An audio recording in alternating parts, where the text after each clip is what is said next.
And we're live. Hi, everybody. How's it going? Hi. Welcome back. Should we just jump into it? Any questions before we get started? Big session. I think I'm All right, good. then. All right. Quick recap. I was muted. Shit. I had a Oh. question. If Yes, I sir. create candy, can it be already pre-chewed? Ew? I would say that that would constitute altering the spell. I will tell you it is possible, but it would be something you would have to practice. Okay. Kind of like taking a spell properties and casting it as an altered spell property is possible, but you gotta work at it. So I would say at the moment, no, but you devote some time and effort to it, sure. Okay. That is GM. I am devoting time and effort to learning how to cast pre-chewed candy. God, I love ludicrous mages. Yep. Any other questions? I think I'm good. I will say this though, if this helps at all. You could certainly create soft candy that's easier to chew. If that makes sense. Sure. Yeah.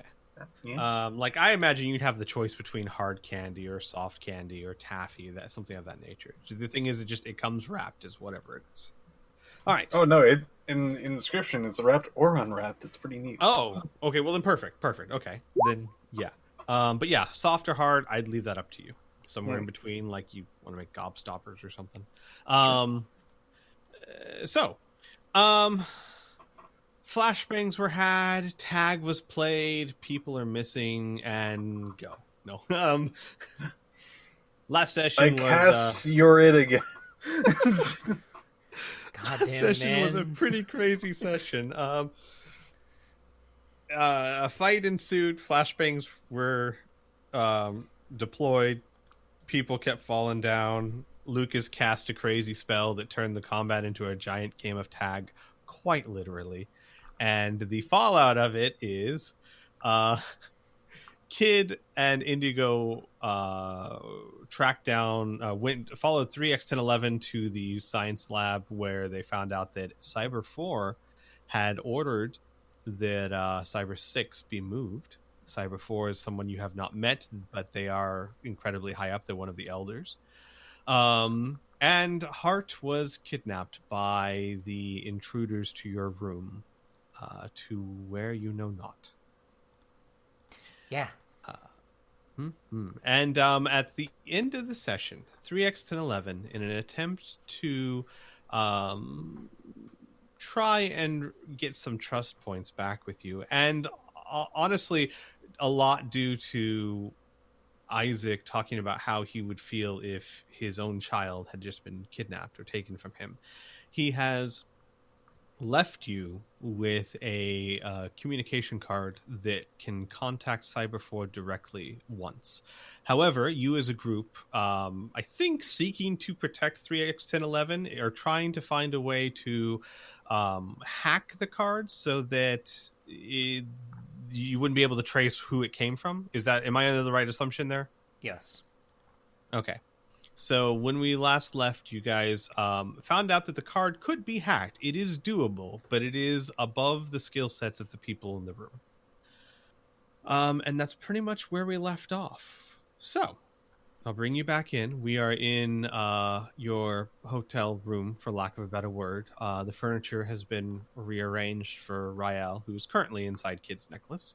The windows onto the outside wall are broken, and you are all trying to figure out what to do next.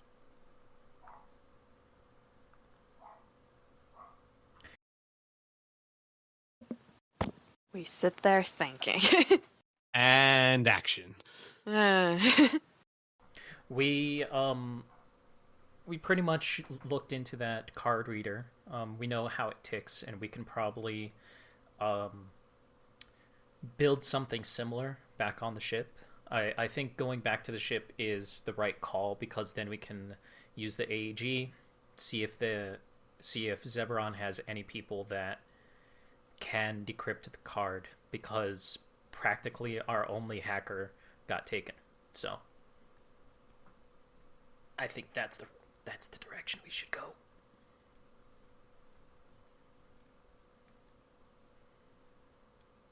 So we can have full-on conversations with them. It's not just a we're gonna poop you back immediately. Poof, poof. Yeah, we can... yeah, you guys would know the AAG is a point-to-point radio, but it is a radio. You can have full conversations with whoever's on the other end. That's how Corsairs Nice. can get information out on the field. Right. That makes sense. And I will also say this, because Admiral Hagen did tell you, you do have an added advantage that they don't know where you are until you give them coordinates. So if there's someone on the other end of the radio, which you're not actually sure because Sarah's not there, but if there is someone on the other end of the radio, they won't know where you're calling them from until you give them coordinates. Mm-hmm. So, Okay. more specifically, the AAG they're at has coordinates, but there's not a good way for them to get it from the AAG. Yeah. So we should head back to the ship? I think so. At the least, no matter what we do, we should probably head back to the ship. Yeah. I think we should tell 3X10 that we're heading back to the ship and we're going to try and figure out something. Okay. All right. So is everyone in agreement? Kid, Bit Piff, you guys want to go 3X1011 first and then go back to the ship? Kid saying yes. Mm-hmm. Would Lucas want to?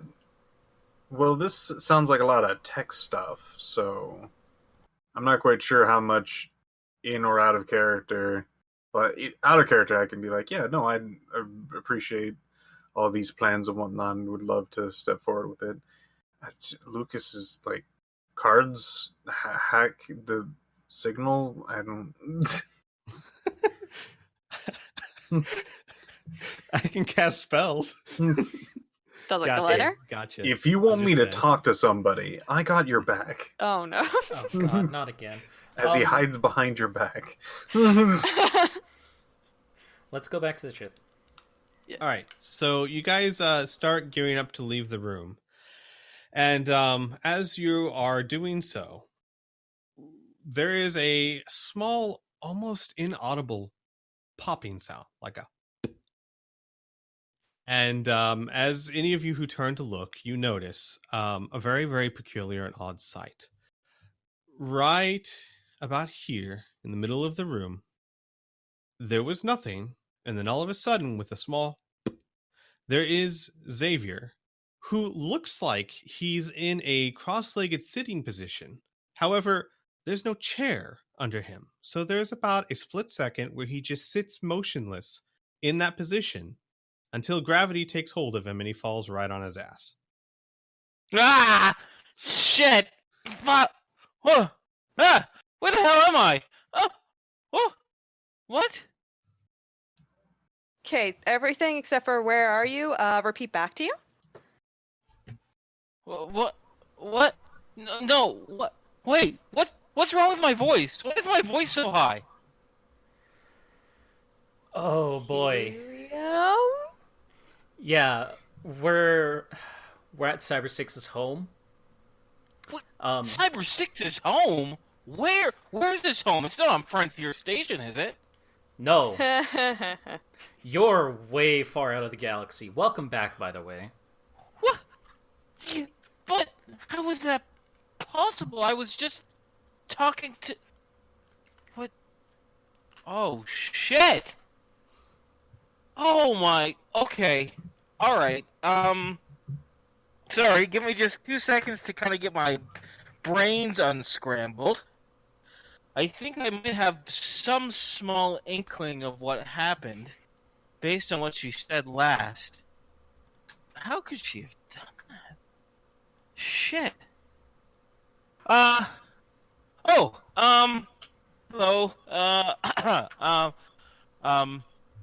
Hey, can this helium shit go away, Lucas? Xavier looks over to his friend. It's really distracting, and I've just been through a lot, apparently. Well, few of the other people seem to be okay with it, but no, I can't do anything about it. You I can't? tried I used all of my air tank. Wait. Okay, before I start explaining anything, is this permanent? Is my voice always going to be like this? Because this cannot be good. While we're on this place, don't know what to call it. While we're here. House. Cathor stands up, and everyone's speaking in a similar high-pitched Jesus, voice. Cathor. He says, "It appears that the atmosphere here is a mixture of helium and oxygen, perfectly breathable and benign, but has an odd effect on our vocal cords." Huh. Okay, well, let's just consider that the second weirdest thing that's happened to me over the past 5 minutes. Okay. You have to understand why I'm a little... And Xavier finally scrambles up off the ground, rubbing his butt a little bit.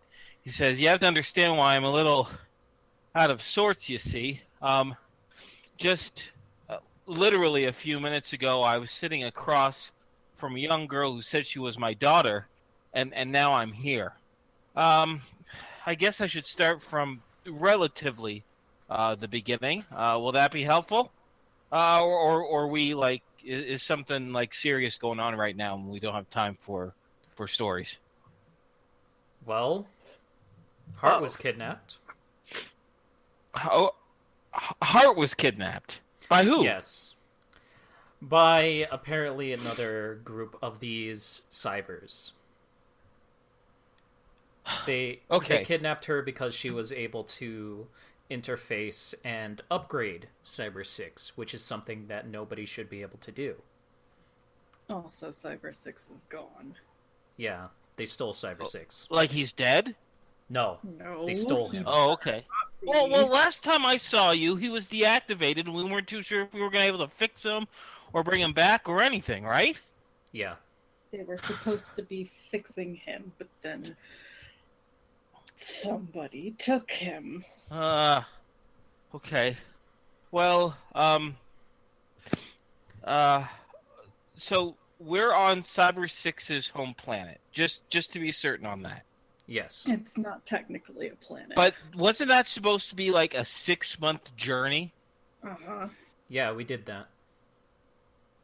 How the fuck? Xavier says as he puts his hands behind him. He says, that little shit. I can't believe it. Because she is her mother's daughter.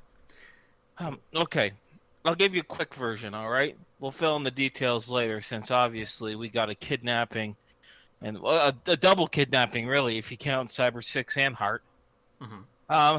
So, showed up on Frontier Station. Sure enough, there was this young girl, about 13 years old, looking for me, right? So I meet up with Pa.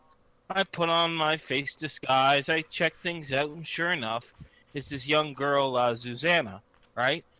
I make sure it's not a trap or anything like that, and I end up having a face-to-face conversation with her. And she insists, absolutely insists, that I'm her dad. She says that her mother was a woman named Zephaniah. I know of her. We had dealings in the past. I guess it's biologically possible. But turns out she kind of ran away from her home planet to kind of find me. And let's just say that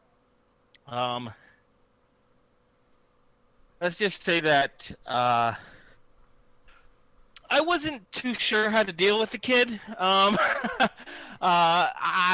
Her mother and I left on very, very rocky terms. But the very fact that she kind of left without telling her mom, whether I'm her dad or not, she must have been worried sick, right?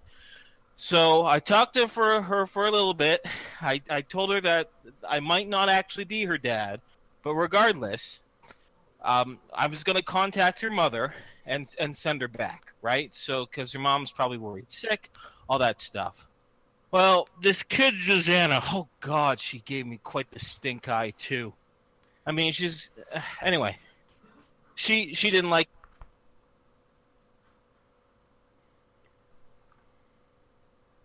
Uh-oh. Oh no. Oh, no. And then he popped back out of existence. Bye, Xavier. Xavier starts, like, teleporting around the room. I guess we did fix this. We're moving to 100%. Skype. See you in a few minutes. Oh, are we? Okay. Do-do-do-do-do-do.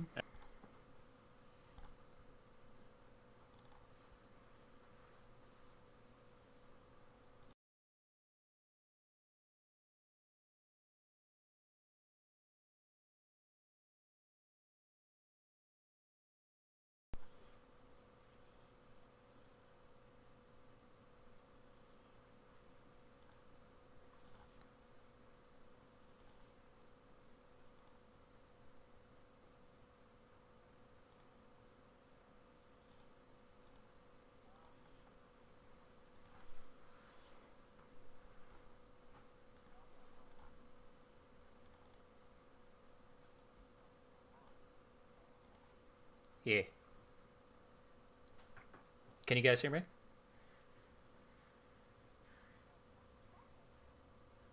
You guys can hear me, right?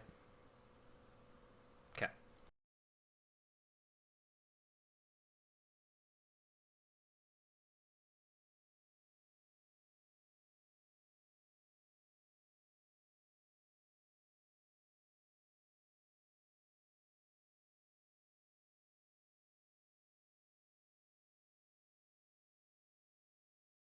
Yeah.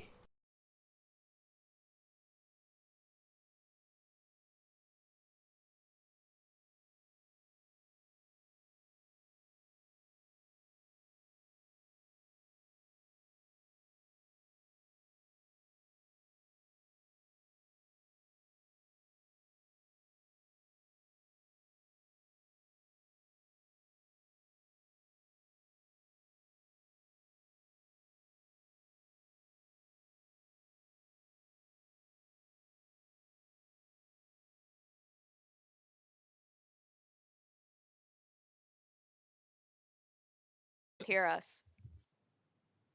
Seriously? Yeah, sorry. Yeah, stream's back online now. Oh, I'll does stream find die? Oh, Yeah. I don't have that window open. There we go.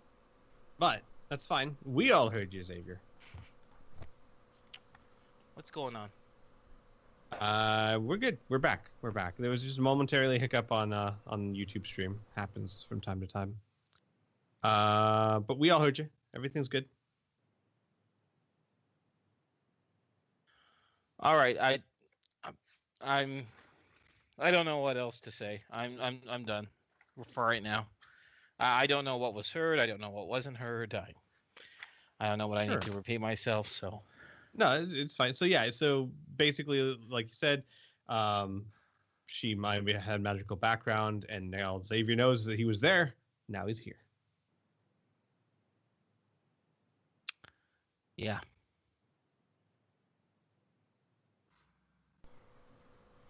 Oh, Xavier, this is Cathor. This is Moneybags. We met briefly, though I didn't remember him being referred to by that name. No, because it's not my name. I have heard of magical talent opening rifts to different places, though it'd be quite extraordinary to kick you out all the way over here. It's one reason why I dislike magic so much when it has no rules applied to it. Uh-huh. Well, you're here now. Your services would be appreciated. Oh yeah, do you know how to like hack a? What did you get? A card? Catherine will hold up this. It looks like a almost like a semi-transparent computer circuit board, but in the shape of a card. And Catherine holds it up and says, "This card will give us access to someone who took Cyber 6. However, we need to modify it before we can use it.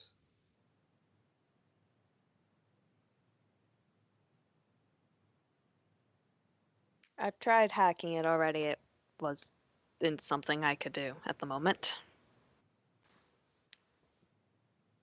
Uh-oh. Inferno? Yeah. Oh, good. You're there. Yep.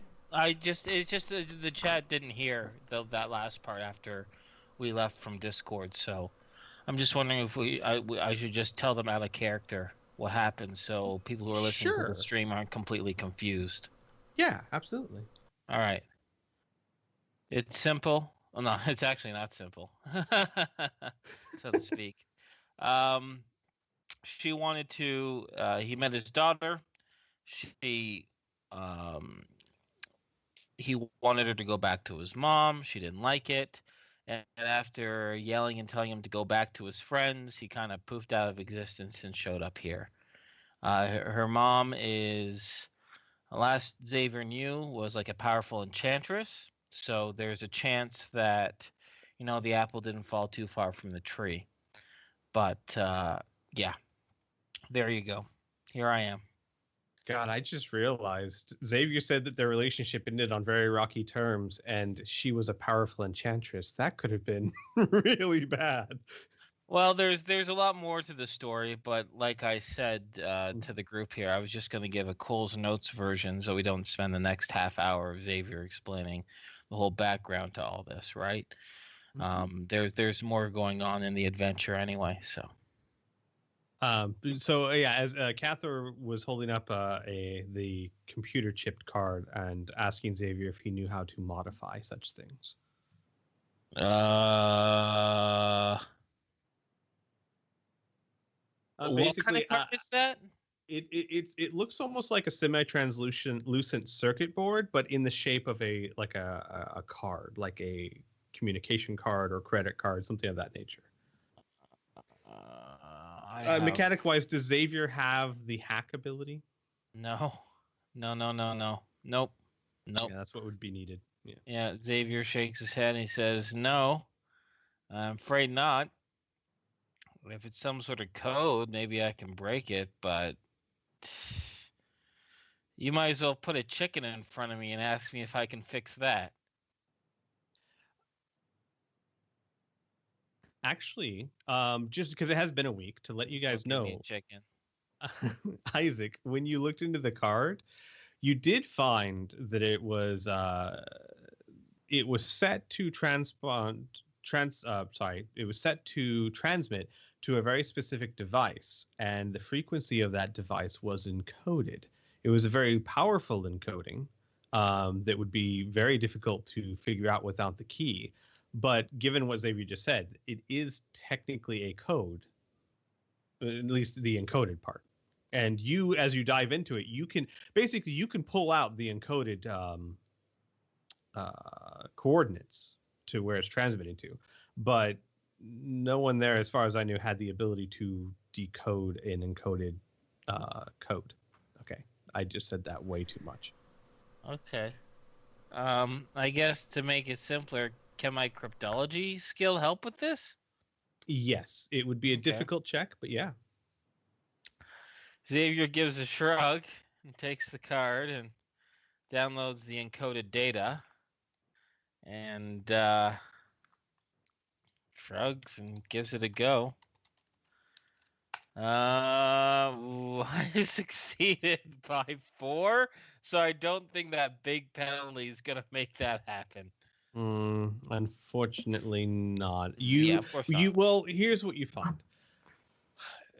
You kind of start to see some patterns here. The problem is that it's using a fairly complex encryption. If you could get a key or even a part of the key, you're confident you could crack this. Without the key, you could crack it maybe with a couple weeks' work. I see. Okay. It was cryptography? Mm-hmm. Can Anna try? Sure, absolutely. I didn't realize you had cryptography. I've never got a chance to use it. My apologies. Nope, I Look at failed. that.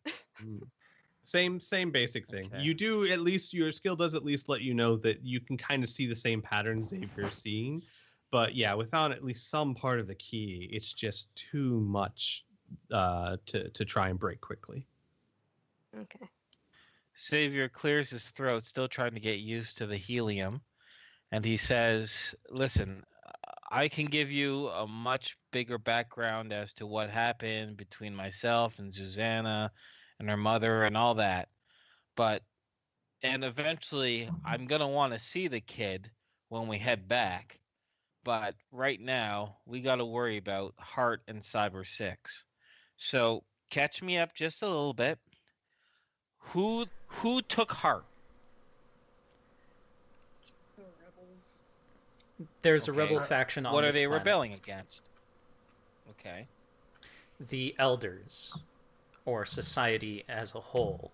Right now, the cybers are dying out. It seems to be the way that they're made. They aren't technically fully machine; they're partially organic. Okay. And because of that, it's really weird that we're organics in a place where they don't encounter organics, and I have a feeling that they're going to try and use Heart to try and fix their problem. One faction, the one that we're probably with right now, is the one that doesn't want to use us to help themselves. The people that took her are probably the ones that do, that don't mind sacrificing organics. So they took her to sacrifice her? That we know. That you know of. Oh, I was hoping it was going to be something a little bit more simpler, like ransoming her for something. But the purpose is to sacrifice her. What, like to harvest her body or some shit? Perform experiments, probably. I mean, there was a lot of yelling, and Uh-huh. everyone kept pointing fingers, and Uh-huh. nobody was explaining things, so Yeah. it could be either way. We're kinda which in is the dark weird. right now. So are we on the good side of the rebels, the bad side, or are we just kind of neutral with these guys? No one knows. No one No one knows. knows. Okay. All right. I know is that they took Heart. That's it. Okay. All right. Okay. Well, you know what? Then let's find out, right? Let's talk with these people, right? Are they at least somewhat? I know they got angry and emotional and started pointing fingers, right? But you guys, we've been through a lot. You guys know reasonable people and unreasonable people. Example: vampires, unreasonable. Thraxis, sometimes reasonable. Corsairs, very reasonable. So on the vampire, Thraxis, Corsair list, where do these rebels fall? As far as I could tell, vampires. Really? Yeah. They No sort one of would- flashbang first and left later. Yeah. Okay. All right. They were all here right. specifically for her. Okay. Okay, now that's weird. Xavier says, with all due respect, Hart's talented. See, if they want specifically her, if they were just doing experimentation, wouldn't any human organic person work, right? She was the only one of our group that was able to modify Cyber 6. Ah, so maybe they're not trying to experiment with her. Maybe they're interrogating her. Maybe they want information. Who knows? Okay. All right. But if they want information, that's good. That's good. Maybe we have the information that they want. They don't need to torture it out of poor Hart. Do we have any idea where these people are? Names, contacts, where they hang out, anything like that? Nope. We've been secluded to this apartment the entire time, pretty much. Wait. Secluded by who? By the other group. Okay. Tell me a little bit more about this other group. This other group is interested in learning what we know and trying to provide us with a place to live, essentially, while Cyber 6 was getting repaired. Okay. So they're enemies of the rebels, obviously. Yes. But why are they confining us here? Why can't we go out on our own? Is it dangerous? Are they trying to control us? What's the deal?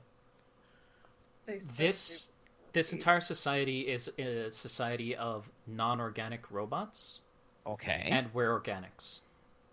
We are completely different from them, and to a point where we might be scary to them. Xavier gives a bit of a grin. Maybe we can disguise ourselves as inorganic? Maybe. Okay. All right. Now, Lucas, it's been all of 5 minutes. But you know what I'm going to ask you. You see, like, Lucas kind of nodding to himself after, like, towards the end of the conversation, and looks up. Yeah?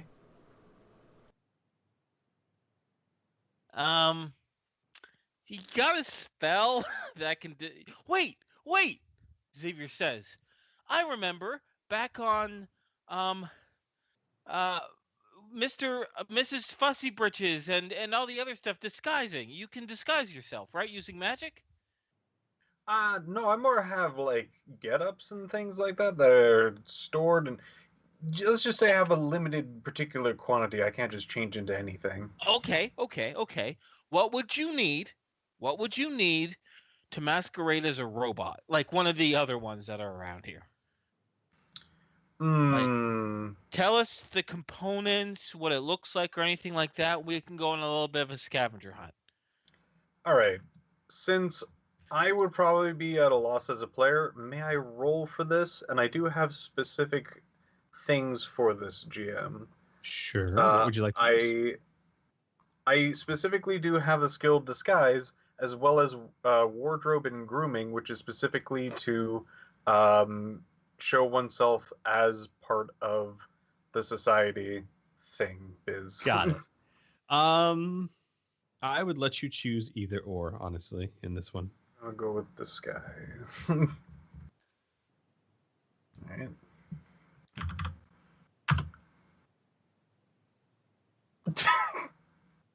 Okay. Yes. Well. So I'll tell you what, Lucas. Here's what you do know. You do recall that 3X1011 had mentioned that all the cyber units you saw basically look like him at the core, and they're actually wearing exoskeletons to look differently. Which means that it would be feasible if you can get your hands on these exoskeletons, even though they're designed for mechanical beings. Maybe you could modify them. Perhaps you could use them to look like a Cyber 6. But you do know that your body armor and any of the body armor you guys have on the ship is very different than what they look like. So you would have to find pieces. You would have one or two things. Either find pieces from cyber units, exoskeletons, dead cyber units, things of that nature that you could use to cobble together a disguise, or spend time in like Isaac's workshop modifying armor that you have to look like it.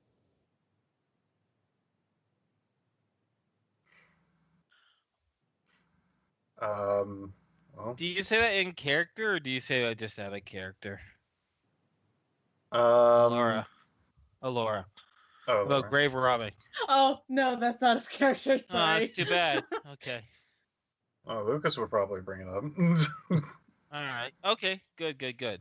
Well, because the big question is, where are we going to get these exo suits, right? So we could ask, or we can try to find trade, or we can use ones that are currently not in use. Like Xavier where they quirks at dispense that. them. Where they when they dispose don't them? work any. Yeah, like some sort of... Okay. Do we know where that is? Xavier says. Tell me. No. No. Okay. That's all right. We can find out. We got a bit of a catch-22. We can't leave without the exosuits, and we can't get the exosuits unless we leave. But that's okay. That's okay. We are also occasionally allowed to go back to our ship. Now, are we escorted when we have to go back to our ship?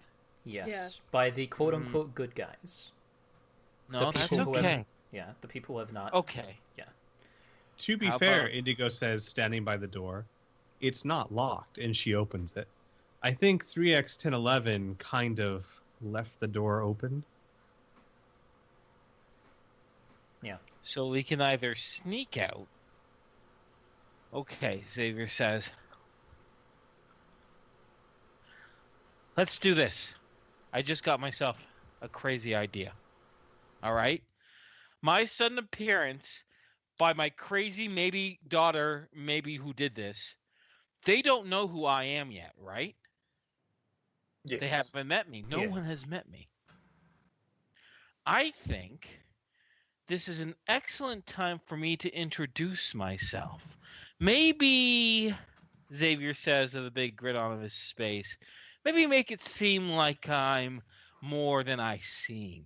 You know what I mean? A demigod or a powerful individual, right? Maybe this is enough to distract them so the rest of you can sneak out and find some exosuits and go back to the ship, because I can definitely get their attention for quite some time.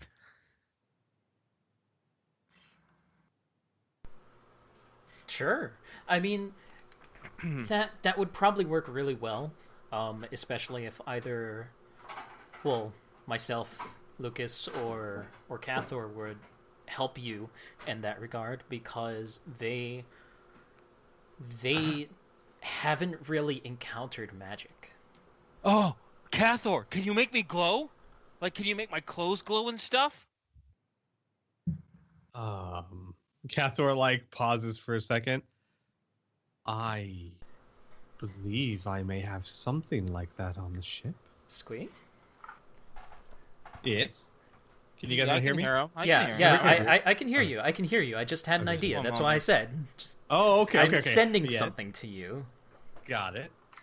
While you're doing that, Cathor would say, also, Xavier, you should know, because it may be relevant. Here, all of the cyber units are denoted by their numbers. 3x1011 is actually scientific notation for a very high number, and that is the order in which they were made. Those with very low numbers are called elders and seem to be in leadership positions. It should be noted that Cyber 6 was ordered to be removed by Cyber 4.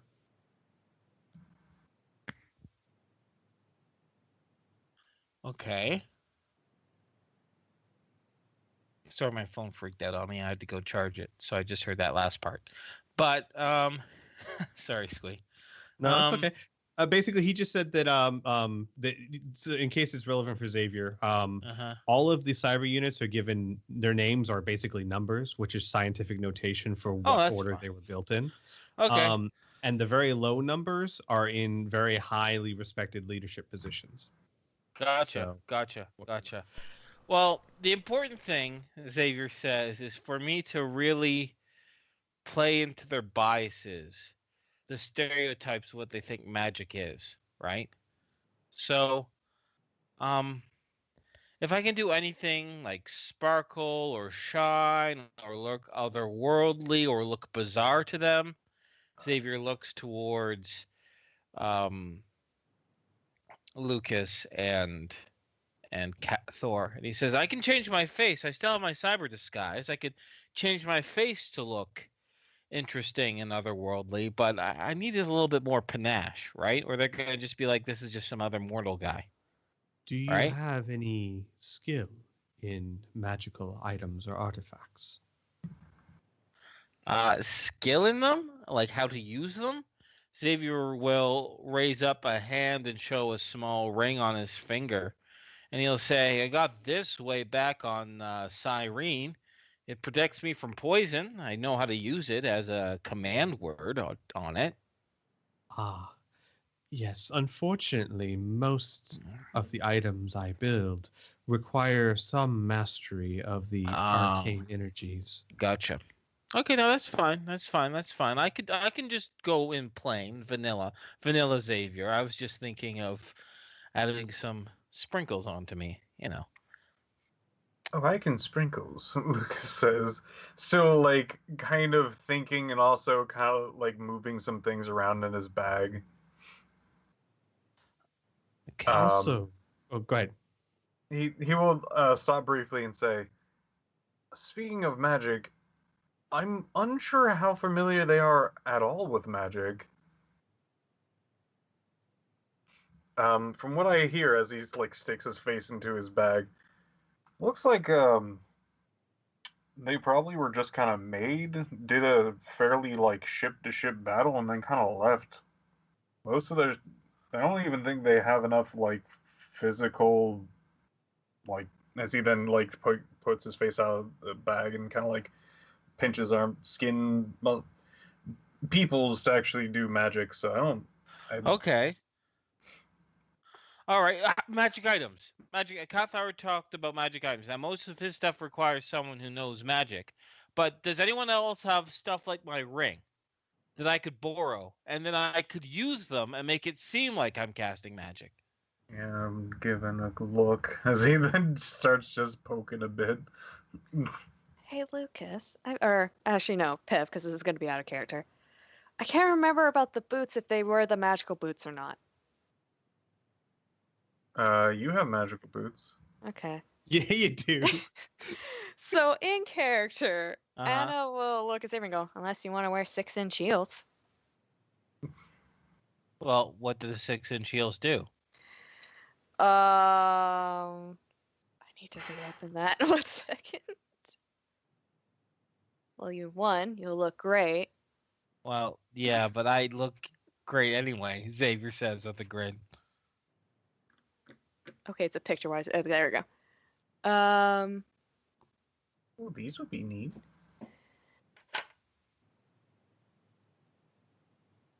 What? Sorry, it's taking me a moment to find this. Well, you can levitate. That's good. That would be good. That would be real handy. I bet you they wouldn't be able to see that. Okay. Don't But they're think they have 6-inch heels? Don't worry about that. Don't worry about that? Okay. Like, don't worry about the fact that they're 6-inch heels, or don't worry about the shoes at all? Don't worry about the 6-inch heels. Okay. I'm not worried. Xavier says, still sounding slightly worried. Cathar, looking slightly hesitant, says, if we are discussing magical items, I feel Yes. it would be best to at least mention this. None of you have asked about the golden orb, and I have not told you, as it is a powerful artifact.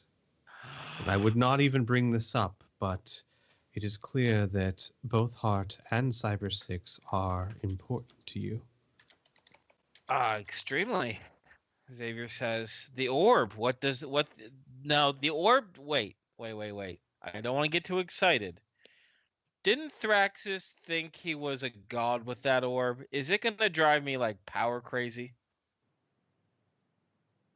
I do not have details, but what I can tell you is that the orb contains a very powerful being of intelligence.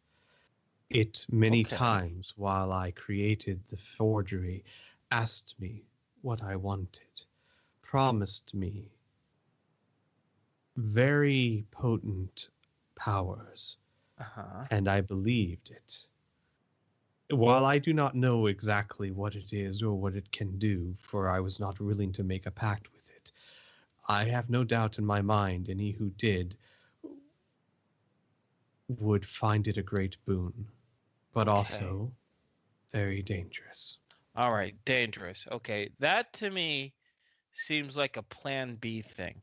Would you trust me to have the orb and only use it if I'm in dire peril? Like, my ruse does not work and these guys want to just murder me. Then maybe orb is okay. I would trust you with it, but thank you, Cathar. It's not my choice alone. Xavier says, come on. You guys know me. I've been through, I don't know how long, like in years or distance, but I'm here with you guys. I mean, come on. I know Art as much as any of you and Cyber 6. We've been through this. I think this distraction is going to be a great idea. It's going to let us get in a disguise, and so we can finally get out there and find our loved ones rather than sitting in here and twiddling our thumbs and wondering what to do, right? Yep. Okay. You can do that. Or Alright. as he pulls out an armband and a ring. Uh-huh. This one allows you to shrink to very Okay. small, and this one Okay. allows you to float up and down. Oh! And I don't have to wear heels for that. No. Okay, you get to keep your heels. says Xavier, smiling to Anna. You look better in them than me anyway. All right. Okay, yes. Armband, ring, Xavier says. Fantastic. All right, wait, which one shrinks me? The ring one. Okay, the ring. All right, okay. I got the okay from Isaac. But how about you, Lucas? Is it okay if I hold on to the orb but only use it if absolutely necessary? He like scratches his face a bit. You know, I mean, of course it has its own dangers, but yeah, why not? Okay. And then he See- starts. He goes like, I don't bring any of my grenades with me, but if you really want to get their gander up, I got one that shoots bees. I don't think they ever seen bees before. And Okay. one All right, give me that, the bee bomb. and I think there's another one that just kind of makes a dark area, dark orb, makes dark. It makes dark. Okay. All right. Yeah. I'll take it. I'll take them. You never know. You never know what might surprise these people.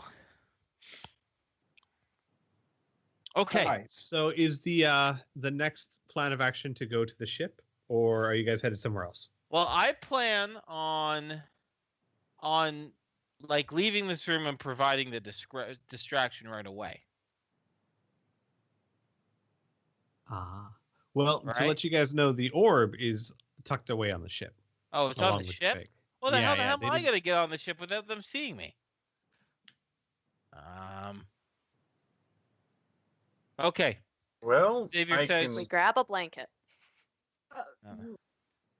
I can always do the thing that I always do. Which is? Oh no. I can turn Summon you teeth? into a puppet and stuff you in a bag. He could wear the sad clown armor. That could. Wouldn't they then be like, why is there one more of you, or is that like a? Yeah, Is that a I'm faux assuming pas? these people, they might not know magic, but I think they probably know math. If you want, you can turn me into a puppet. No. Everyone has to. If anyone's turning into a puppet, it's me, because I'm the odd one out. Yes, kid. You have a ring that shrinks people. Yeah, but that's like once per day, and Oh yeah, I'll need that. it's probably Okay, less comfortable being a Fine. person than a puppet in a bag. you know what? Puppet me, stick me in a bag, and we'll get to the ship. Perfect.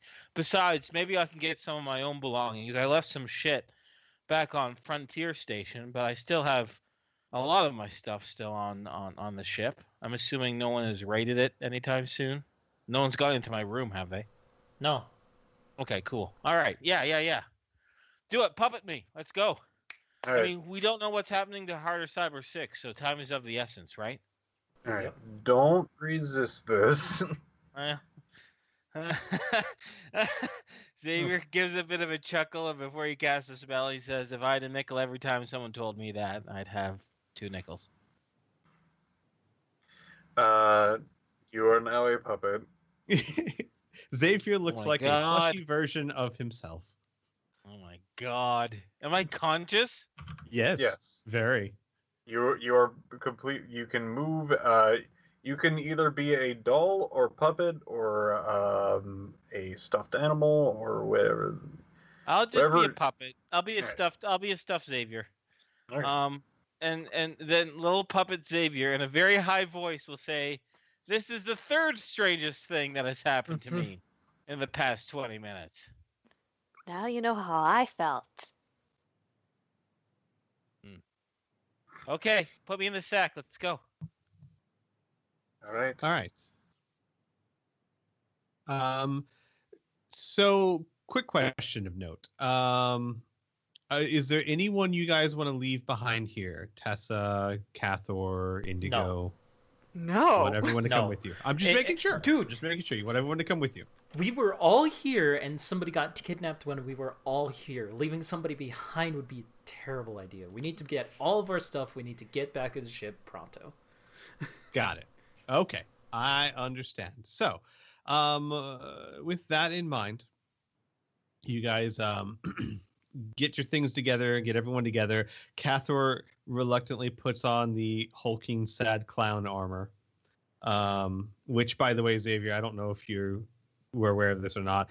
Lucas has a set of heavy body armor that looks like a very sad clown. Yeah, that's about par for the course.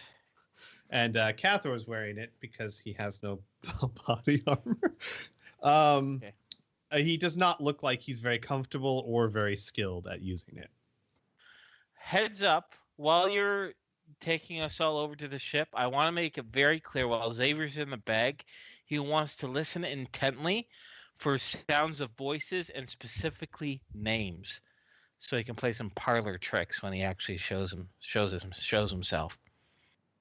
So you don't have to tell me every name or any name that passes on by or anything like that. But I just want to make it clear that my character is doing that. Got it. As you guys exit the room, the door is open. You go into the hall and you start making your way down towards the ship. You've been there at least twice. I'm going to say you guys know how to get there. A few feet down the hall, you see one of the larger cyber units. And Xavier, so this is the first time you're seeing it. This has familiar markings to Cyber 6. It is at once familiar instantly, but it is much bigger. Not bigger size-wise, but bigger in thickness. You can see on the map there. Yeah, this guy looks like he's wearing very heavy armor or exoskeleton. Okay. As What are you they guys, calling him? well, yeah, as you guys approach, he nods his head and says, "My name is 8x106. 3x1011 sent me here to escort you anywhere you may need to go."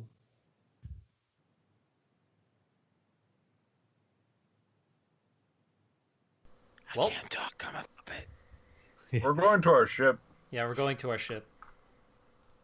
After He everything, nods. we feel that this isn't a safe place. That is understandable. I was not given instructions to stop you from your whatever you intend to do, only to protect you. Hey, is there any measures you're doing to help us get back our stolen friend? He sits there for a second silent and then says, 3x1011 is attempting to contact members of our military to see if they have any information. He hesitates again, or not hesitates, but is silent for a bit, and then says, 3x1011 wishes me to convey that he is fearful that the ones that took your friend and the one that took Cyber 6 may have links. Yeah, I was thinking that too. But honestly, too big for us. We're only yay high, and we're just gonna go to our ship. He nods. I am assigned to protect you unless you choose not to. Though there are a great many things about our culture that you do not understand. It's true. And then starts walking. Wait, what was the call sign of this robot? I know that. What was Here, I'll put it down. It's 8x106. 8x10-6. Okay, great. Just doing this when I do my thing. All right. So he just falls in step behind you guys, silently, unless someone asks him a question. And you continue making your way towards your ship. For the most part, you are unaccosted. There are an unnerving amount of robots that when they see Isaac, they kind of just back away. They don't run or anything, but they definitely seem very uneasy at the sight of Isaac. Other than that, you make your way down the elevator, It's because I threatened to kill number 4, isn't it? I don't think so. I think it's the it thing. Yeah. Oh, right. I think it's yeah. you crashing through a window into a kid's room. and then running well- around the building for 40 minutes as it. All right, fair enough. You guys make your way out the large main doors of the building you're in, Peachtree. And as you exit Xavier, since this is the first time you're seeing it, you are greeted by quite a sight. The first thing you notice up in the sky is a massive blue star and a structure built around it. And you see that you are not on a planet. You are on, I guess Xavier would have at least come across this term in his travels. You're on a large Dyson sphere. Ah, it's a constructed. Oh, I know what a Dyson sphere is. It's a machine around a sun to harness its energy. It's what it's like one of the benchmarks of like a godlike technological civilization. I watched a couple of YouTube videos on it. It's awesome. Yeah.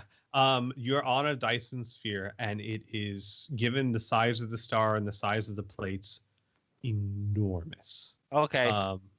And you see around you, you see that. So if you look at the bottom half of your map, you see the star off on the horizon in the distance. But what you see where you are is you appear to be inside one of the plates, and there is a massive city around you, above you and below you and to the sides. And you are exiting the largest structure in the area, this structure here, which in and of itself is about the same size that Center was, or would be if it wasn't buried under the ground. You guys leave the main entrance, and well, not the main entrance, one of the entrances that lead to the landing pads where, you see your ship.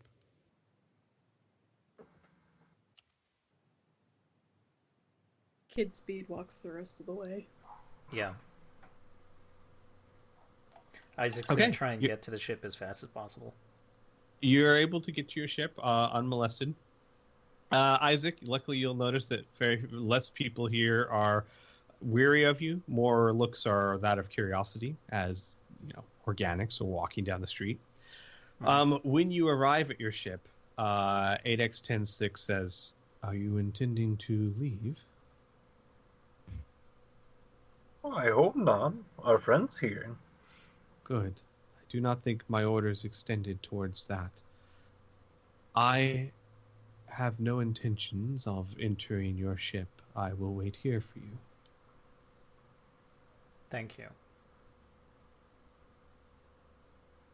He nods. And you're able to enter your ship, which it has no one in it right now except for Quicksilver.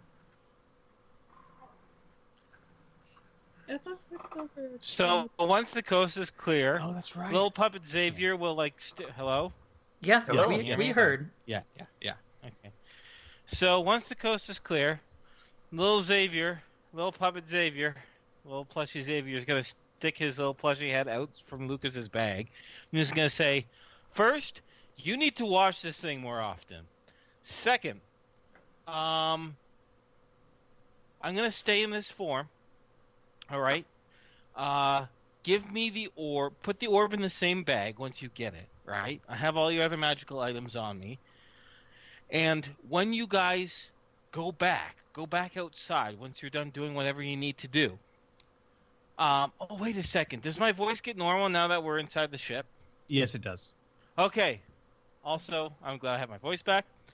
And thirdly, when you guys leave again and head back to your residence or wherever you want to go, find some place to just stash me. Like, hide me underneath something where people can't see. You know what I mean? So that way it looks like I've literally come out of nowhere. Because I don't want to walk off the ship because they're going to think I hit on the ship. Right? Right? Yeah. So Lucas. So whenever Uh-huh. you see a moment, just tuck me somewhere, hide me somewhere, between here and the destination out there in crazy robot land. And I'll create a huge distraction, and you guys should find yourselves ample room and time in which to be free of any monitoring. Okay. Yeah. Cathro says, I think perhaps one of us should check on our sleeping passenger, just in case. Yeah, we should. Wait, what sleeping passenger? Right. On the way over here, we during the 6-month trip, we encountered a battlefield where these robots, the cybers, fought their final battle exiting the solar system, or the galaxy, and it was against their creators.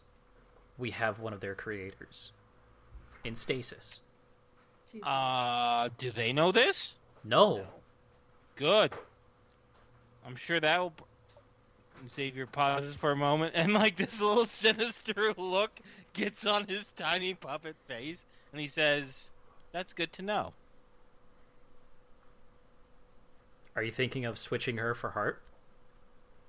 No. Well, No. no. I don't want anyone to be experimented on at all. It's just the knowledge of that could be powerful too. Yes. That's why when we were trying to fish for information with these people, they were very reluctant in giving anything. We were actually trying to see if we could help them, which is sad, because we probably could. They decided to kidnap Hart instead. Yeah. Huh. No good deed goes unpunished, tiny puppet Xavier says. Indigo elbows Anna and says, I don't think I've ever seen a puppet face do that before. It's kind of creepy. Yeah, the more that spell's used, the more I hate dolls. I can see that. All right, so... Well, I'm... Laura has something. Yeah, Kid's fine. Okay. About how long do we think we're going to be on the ship? Don't know. Okay. What exactly is our next step? Are we Well, gonna as walk soon through as the car? we go on, as soon as we get onto the ship, Kid's going to release Ryle and then go check on Pink Princess Lady. Yeah. Got it. Rael is released into the cargo bay, and he goes, Oh, back here again. What happened? How long has it been? Is Cyber 6 okay? No. Nope, Cyber 6 Kid is stomps kidnapped. away. Hart is kidnapped. We have to What? try and find them. What does kidnapped mean? They were taken. We don't know where they are. Xavier hides back underneath the sack, figuring the shock of his reemergence will just cause more anxiety to the giant worm. That's a good assumption. Baby steps. Don't want to break his Rael brain. says, when were they taken? After we put you back into the necklace. Oh, we have to. Why we would have you to, tell him that? we have to go. We have to find them. We're going And to. he Ryle, rises up to his full height. we're going to find them. There's certain things that we need to do first, okay? We're making preparations on the ship. All right. What can I do? What do you need? Do you need some fish? No, of course you don't. What do I do? What do I do? Fish. You just stay here and relax and prepare for what we will need you to do. Just Right. relax. If things get dangerous, I'm ready. Okay. And then he kind of curls up in a coil and just kind of like it's weird. Most of his body is in a tight coil, unmoving, but his head just like nervously twitches back and forth, looking at everyone. Well, I'm gonna check on the And pink girl. So. All right, so you follow Kid into the engine room where you see the pink young alien sitting there sleeping. I won't say soundly because still in that shifted position from when trying to move her in here. Look, man. Other than that, she seems untouched. Isaac will just glare at her and go, maybe you should have gotten help. Instead of being stubborn. Anyways, where's my blanket? Because I put my blanket over her. Blankie. Oh yeah, no, the blanket was there. Oh, okay. I thought Kid would have taken it off and ripped it up or something. I don't know. Wow! What kind of an asshole do you take him for? One that hates blankets, apparently. I don't know. You do know what forts are made of, right? They They would maybe never tore it up waste to perfectly make good them. material. What if they're trying to be fancy with the material? I don't know. Maybe you wanted a flag or something. Anyways, back on topic. She seems fine. She seems untouched, yes. Okay. What is our next step? Do we want to try and do the whole decode thing? Via the AEG? Actually, better question. Squee. Would Indigo know if we have a code word or something that we speak through the AEG to contact Admiral Hagen straight up? Like, we have a code word and whatever we need to do in person. What about through the AEG?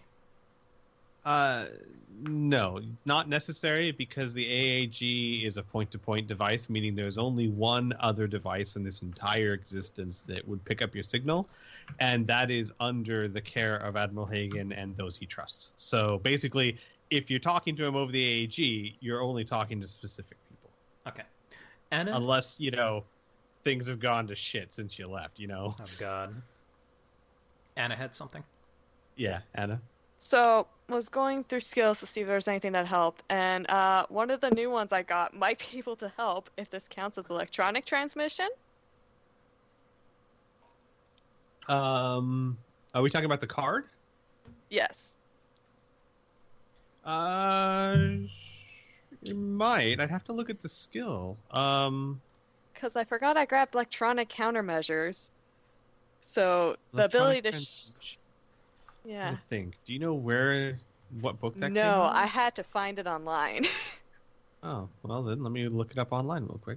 Because I remember Might be you the taking ultimate. it. I just, and I remember looking have- at it. I have the definition here because I copied and pasted Okay, it. sure. What does it say? The ability to shield, encrypt, and protect electronic transmissions, as well as jamming, scrambling, coding, and decoding radio, video, and wireless transmissions. Okay. I would say that, here's what I'll do. Since that is a skill that you have that is technically different from cryptography, I would, while you're here on the ship, if you guys take an hour, I would let you, Xavier, you and Xavier work together to try and decode it one more time using that skill. And if Xavier succeeds in a check, you can get like a bonus to it. Okay.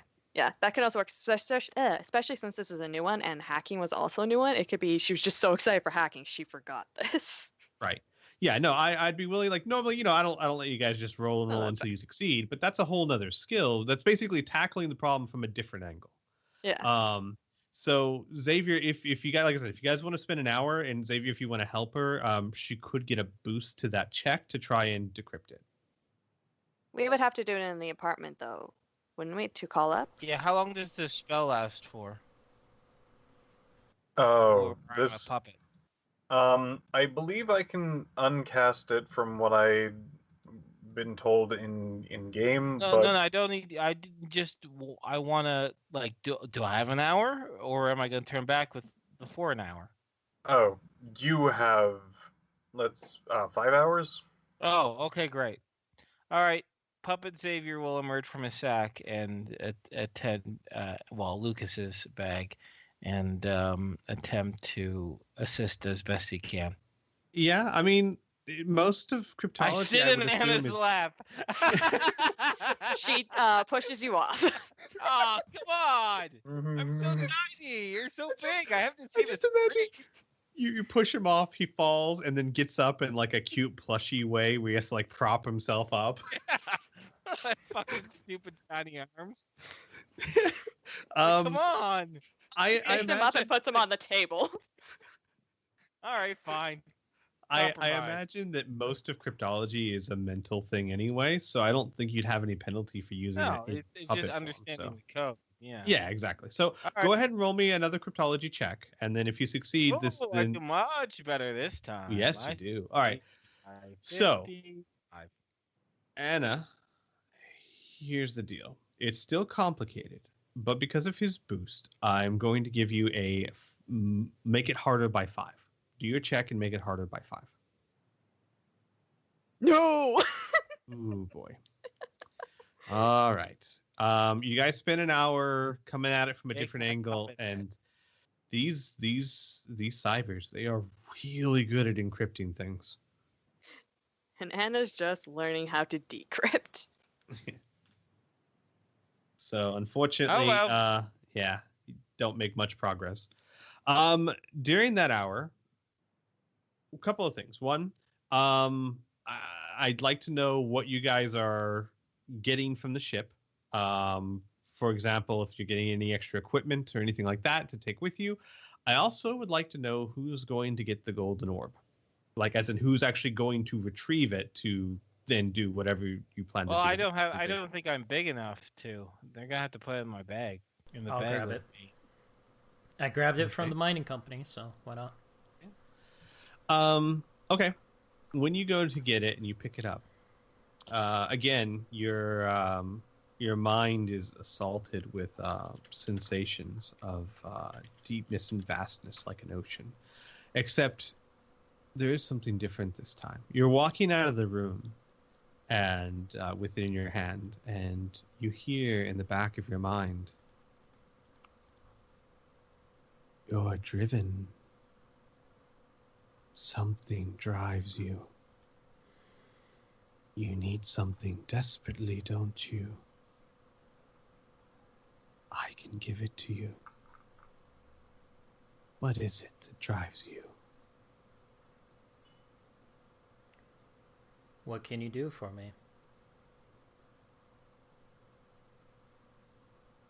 There's a pause, and Isaac, Mm-hmm.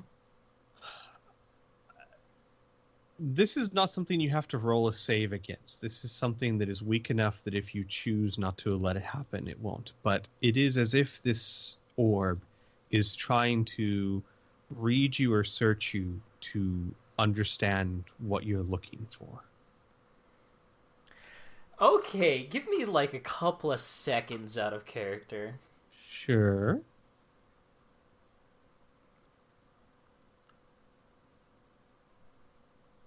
Because I'm trying to decide how far Isaac would go for heart. And it is clear, like, it's acting differently because it senses that there's now a very deep need in Isaac. Yeah.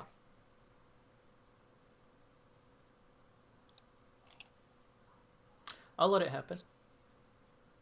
Okay. After a few seconds, you hear in the back of your mind again, at the base of your skull, "You want to find her, don't you? Yes. I can lead you to her. I can guide you directly to this one that you love.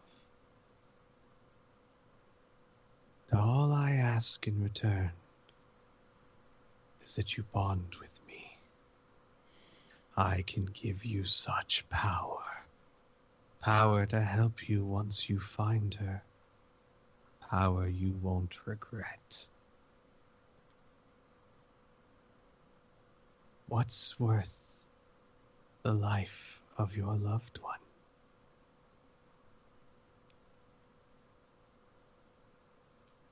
Damn it, Squee. Well, it wouldn't be much of a temptation if it's something you didn't care about. Yeah, I know. Might be a reason why I haven't pulled this card out till now. It's true. Like, man, I really want those Cheetos. How much do you want them? No, thanks. I'm good. I can Like make for you box, tired of maybe. liking Not Cheetos. even. Nope, I'm good. Lucas, no. Don't tell Stranger your danger, parents. stranger danger. Dude. Oh my god! Inferno! On their 6-month travel, they came across a civilization that was making first contact. Like it sent Yes. out one of those messages to the universe to see if Oh, there's nice. aliens. And they sent back Uh-huh. a Stranger Danger children's show episode. That is awful. You know, that brings a whole new... It was No. my idea. It will also take like, was 100 or thousands of years before they would No. get it you. No. It would take like probably about a century or so, yeah. But they'll finally learn that yes, there's life out there, and that life is telling them in a very, very childish way, beware of strangers. But They're the children of the universe. They need to learn these things. it makes sense. You guys might be familiar with the Fermi principle or the Fermi problem, No. which is Fermi. Sorry, Fermi. It's named after a philosopher and scientist who's asking, if the universe is billions of years old, how come we haven't been in contact with an alien civilization yet? Right? Because it's pretty deep. But one of the biggest things is they're advanced, but they don't want to go looking for other civilizations, because think about just our own human history and coming across like new people, like the Native Americans and the illness and everything like that. Maybe they're smart and they're like, you know what? If we just stay isolated into ourselves, nothing can find us and nothing can kill us. So that stranger danger is really just saying, be like, you know what? Be quiet. Be safe. Don't let anyone see you or you'll get killed. Which is And we got a possible. good laugh. Yeah, keep it secret. Keep it safe. Anyways, I've digressed this long enough. Let's rock and roll here. Yeah. So back to Isaac. You've had your moment. Yeah, he's not gonna do it. He's not gonna bond with it. All right. But he would take its help. Because here's the thing. He knows that bonding with it will make him turn out like Thraxis did. And that would change him. Drastically. Would you... So here's the thing. Would you impart this sentiment? Yes. You would hear in the back of your mind, I don't know who this Thraxis you speak of is, but I glimpsed what you saw. I would not have to change you. I do not require your metamorphosis. I need your life essence, your companionship, and perhaps from time to time a favor. And in return, you can walk from this ship straight to your loved one in danger and have the power to save her when you get there. No. And basically, it'll just do this. It'll whisper this in your mind until you stop touching the orb. So I'm gonna put that one down and take the other orb, the fake one. Okay. Yeah. No such whispers in your mind. Nope! Nope. So I'm gonna take the other orb and take it to the group and go, okay, so here's the thing. I know why Thraxis went mad. Would anybody like to know? Okay. So the golden orb, the one that Thraxis had us go get, has something inside of it that wanted me to bond with it and impart some of myself into it, and then it would give me whatever powers I desired. So I put it back down, and we have the fake one. The fake one, Cathor, what does it do again? Give Cathor a second. Doesn't it do Let's like see. intense armor of Ithis or whatever. No, basically, no. It's more like an intense energy bubble. I forget the name of it. Basically, it creates a 15-foot radius bubble of energy that is. I have to look it up, but I think it's like 300 or 500 MDC. It's 500. Yeah, 500 MDC bubble, 15-foot radius. Goddamn. But would Xavier be able to activate that? Yeah. Unfortunately, not. Xavier Okay. does not have the ability to pump PPE into You know what? wizard items. I'm fine with just bluffing it with the magic items I got. Let's not worry about the orb because that is gonna open up a big bag of problems. So Yeah. I'm confident. Xavier's confident that he can really get these guys' attention really well and give you guys as much time as you need to find those exoskeletons suits. Okay. Okie dokie? Yes. So I'm good to go whenever you guys are. We'll get off the ship, honestly. Lucas is gonna actually just kind of go through the grades. If anything else catches your fancy, and I'm just gonna rail through them. Okay. Acid, Doorbuster, Flash Fire, Flare, Flying Explosive Disc, Sleep, Carpet of Adhesion, Extinguish Fire, Fear, Firebomb, Fuel Fire, Orb of Cold, and Smoke. I'll take smoke, carpet of adhesion, and flash.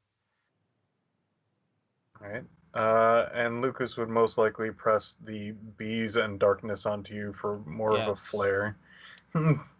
Yeah, definitely. Oh yeah, no, and the bees in darkness. We already talked about those ones. So Aren't these the goblin grenades that each? These are the goblin grenades. Yeah. Yeah. So Xavier, all of these look like tiny goblin heads that have like a different flavor to them based on what kind of grenade they are. Perfect. Like I believe I don't have the notes right in front of me, but like the carpet of adhesion one just is like a goblin that looks like it's like oozing sticky snot kind of thing from its nose. Gotcha. Okay, cool. Oh, I should probably note that apparently the flash fire grenade is actually a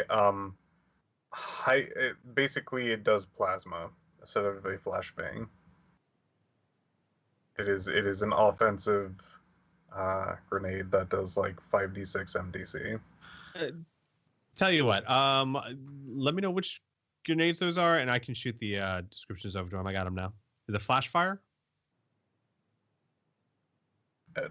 I was just saying because I think he wanted flash bangs, and this is not a flash bang. Okay, no, that's fine. Then just not that one. Okay. I'll take the rest that was discussed. All right, so the beehive, the darkness grenade, not the flare grenade. Give me a second. Inferno, I'm going to be throwing these into your You don't need to throw the descriptions to me. It's okay. All right. I'm going to be using them. I'm not going to be using them in combat or anything like that. As long as you know what they do, Squee, you can take it from there. Got it. All right. Fine by me. What else do you guys want to get from the ship while you're here before you head back out? I'm good. I won't be able to carry anything else anyway, so I'm good. I'm a puppet. I'm a puppet. Yeah, Charlie. that's true. I'm gonna bring different guns. I'm also going to bring my multi-tool. Got it. I don't remember if I had my mace and rifle before, but I do now. Got it. Kid, you bringing anything that you didn't already have with you? Nope, everything's the same. Understood. Well, you're in puppet form. I was going to say, Xavier, I believe you have some body armor and stuff here on Second Chance, but, as a puppet form. Oh no, you don't have a reason to because you're a puppet. All right. Okay. All right, then. So we'll say about an hour and 15 minutes pass. An hour to try and decrypt that thing, 15 minutes to get all the gear and stuff that you guys would like. So you're now ready to go. What's the plan from here? Where are you guys going? We need to locate a graveyard or a place where they have the cyber parts. Okay. First things first. You putting Ryle back in the necklace and taking him with you? Yep. Okay. He goes back to the necklace. You guys exit the ship, lock it back up tight. You will find that 8x106 is still standing there patiently. I figured he would. That's why I'm still in the sack.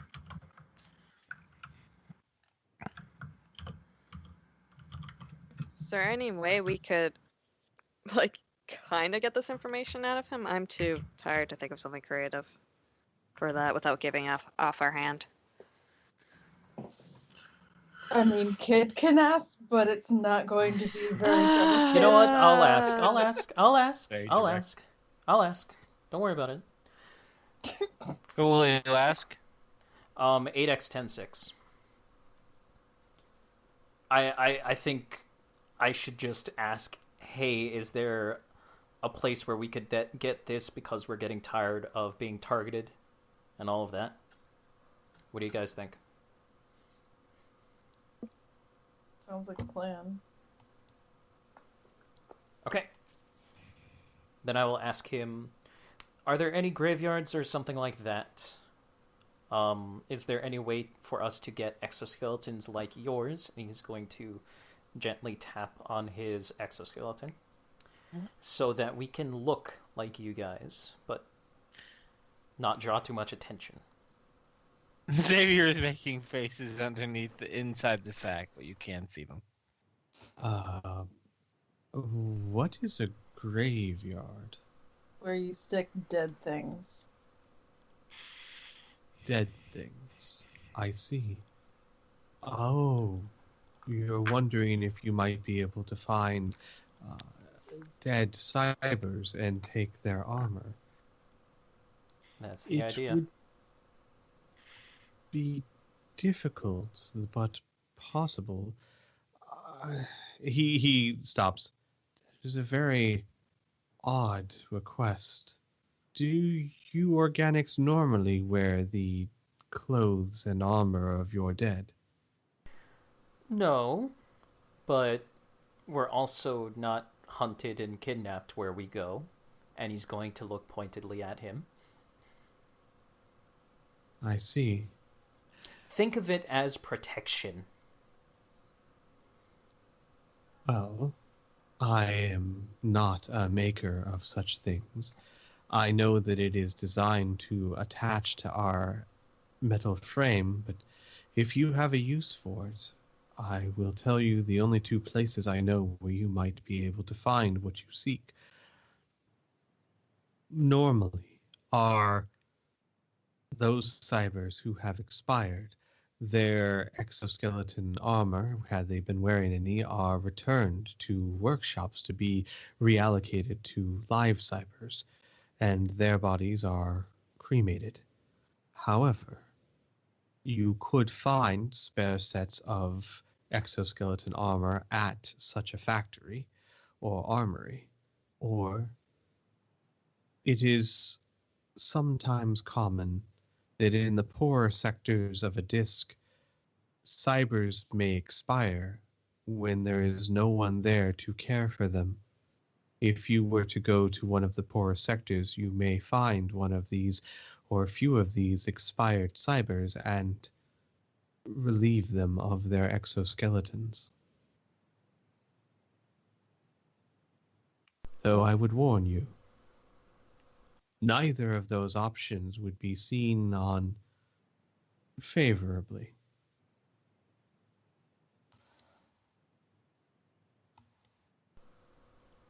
Can you think of a nicer option?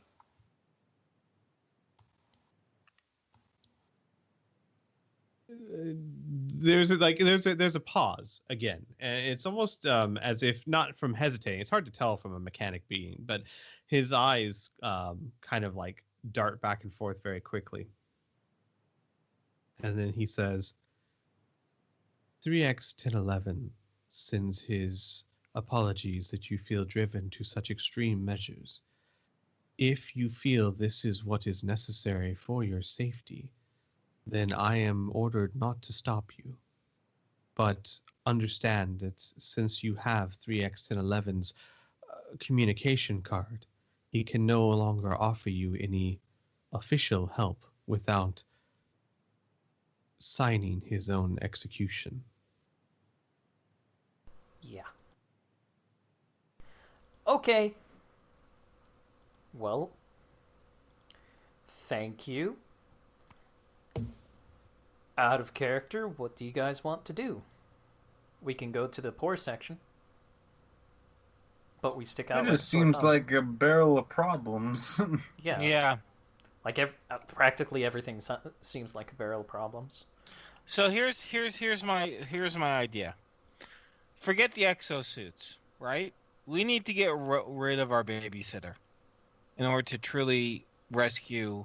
I don't have any faith that these guys are going to do anything to help Hart. You know what I mean? I think the rescue of Hart is the #1 priority. How about we go with the same distraction plan? And I'm going to distract the elder side, I guess you could say. You know what I mean? I'm going to distract 8X106, 3X1011, Cyber 4, all of them. I'll do my distraction thing, and that should give you guys tons of time to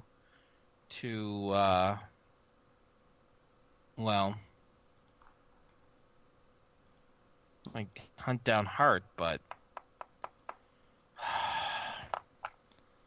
this has gotten ridiculously complicated. All right. See, the problem that we're running into right now is we don't exactly know where they are. I like the idea of doing the exoskeletons. I like the idea of the distraction, but I think what we're missing is where to go. Okay, I'm gonna find out. I'm gonna find out where the hell these rebels are.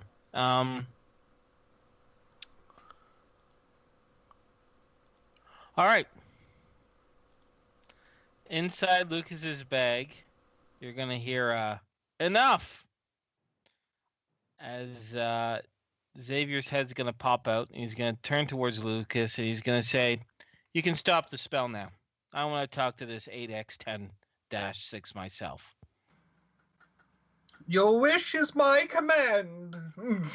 He taps your forehead and you grow in size. All right. Checking, making sure, taking a few seconds to make sure nothing is still felt on him. He'll smooth out his clothes. He'll step up right next in front of 8X10-6. And he'll say, "You. Do you know who I am?" Oh my, is this the magic I've been hearing about? This is the magic that you've been hearing about. And frankly, I think that this magic is what's going to solve the problems that are plaguing you right now. You have a serious problem with rebels. Am I correct?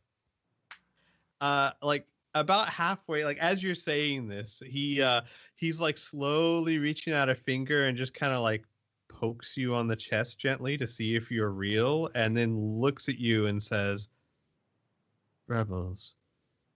They are a nuisance, yes." A nuisance is an understatement. Do you know what that means?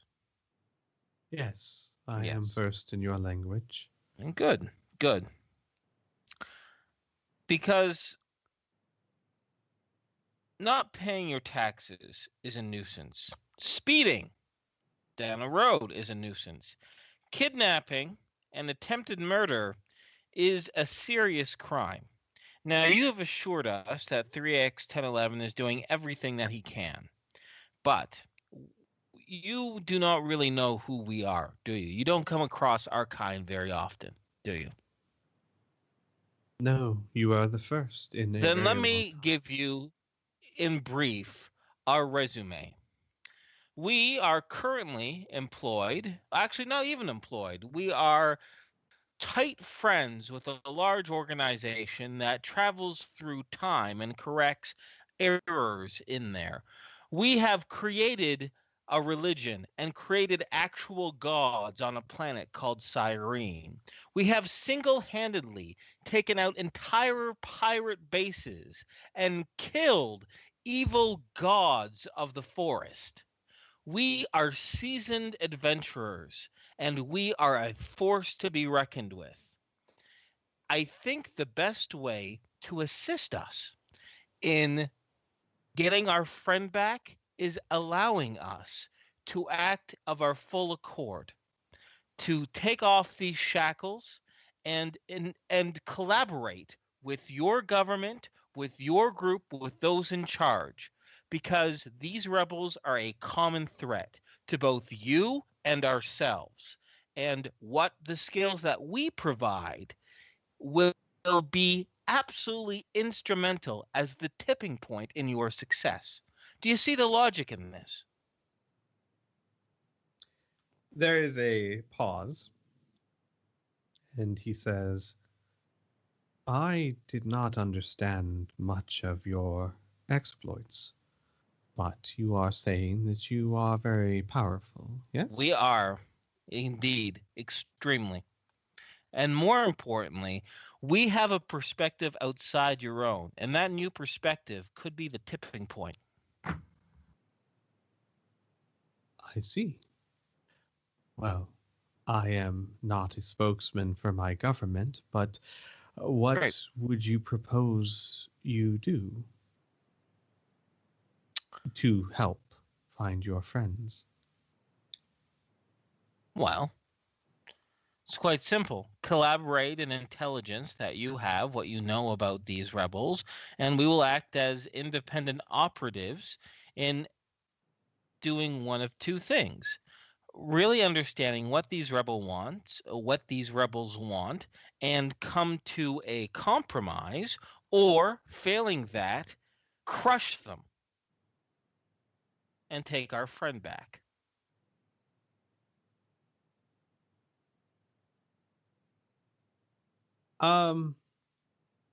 He pauses again, and then he's pausing and he has his head down, and then he looks up quickly and looks up towards the sky, back towards the building. And then he says, something is wrong. What do you mean? EX1011 is not responding. And those of you who look up where he was looking, you see, you're still, I mean, like, it's a very, the building itself is about a mile high, and probably a good 2/3 of the mile up there is where he's looking.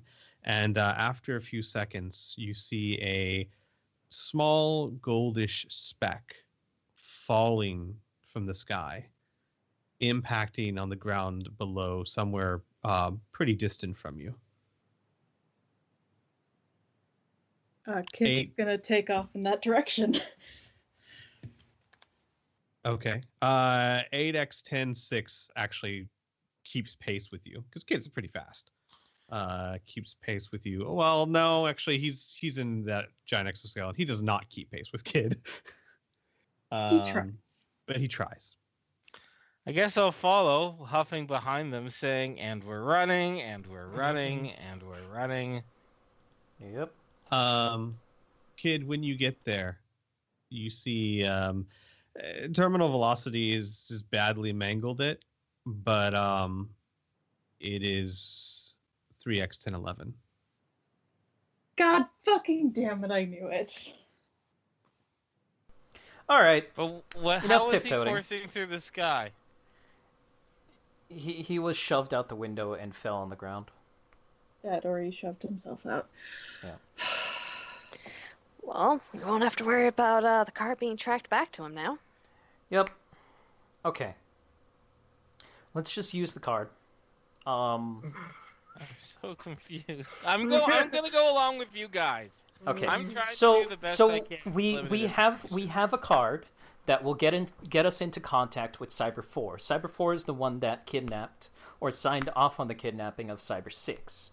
Now, we might be able to hack the card and figure out where Cyber 4 currently is through the cryptology. That's why we were trying to do that earlier. I know that.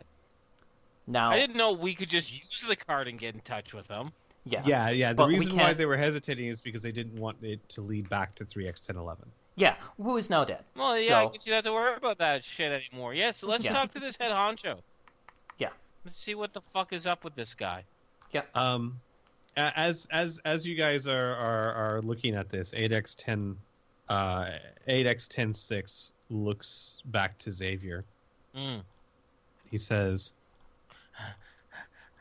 there is a suspected rebel base at the following coordinates. You are free to do as you wish, but I will say that Cyber was your greatest advocate, and he is gone now. And he'll transfer coordinates to whoever would accept them. I'll take Oh, of course. Yeah, I'll take him too, obviously. And then with that, he turns around to go. Wait. Mm-hmm. Do we have permission to fly? Or are we still grounded? He turns back. I do not know. This is not how things are supposed to work. How are they supposed to work, asks Xavier. Through chain of command. Through proper... Okay. And what's He- happened? That chain has broken? He looks down at the 3x1011's dead body. Yes. What happens when... So does that mean you're next in command? No. I am simply a soldier. But I can tell you that your friend, Cyber 6, was not to be moved. Not the way he was. And my superior would not do this to himself. Someone is making decisions in ways they should not be. Ah. A rogue, Xavier says. We've dealt with a few rogues before. All right. Let's activate this card. Let's talk to this head honcho. Mhm. Let's see exactly what he wants and what he's going to do. And with Real that, quick, 8x. Mhm. Yes. Sorry. He keeps trying to walk away, but Yeah, he keeps getting stopped. Kid's gonna ask if he's able to get in touch with 3x1011's family. Or if they Yes. aren't answering as well. I am their personal bodyguard, yes. Or are they answering? Their He contact. pauses. Yeah, he pauses. And he says, I have contacted 2x103. She is inconsolable. Did you see what happened? He pauses again.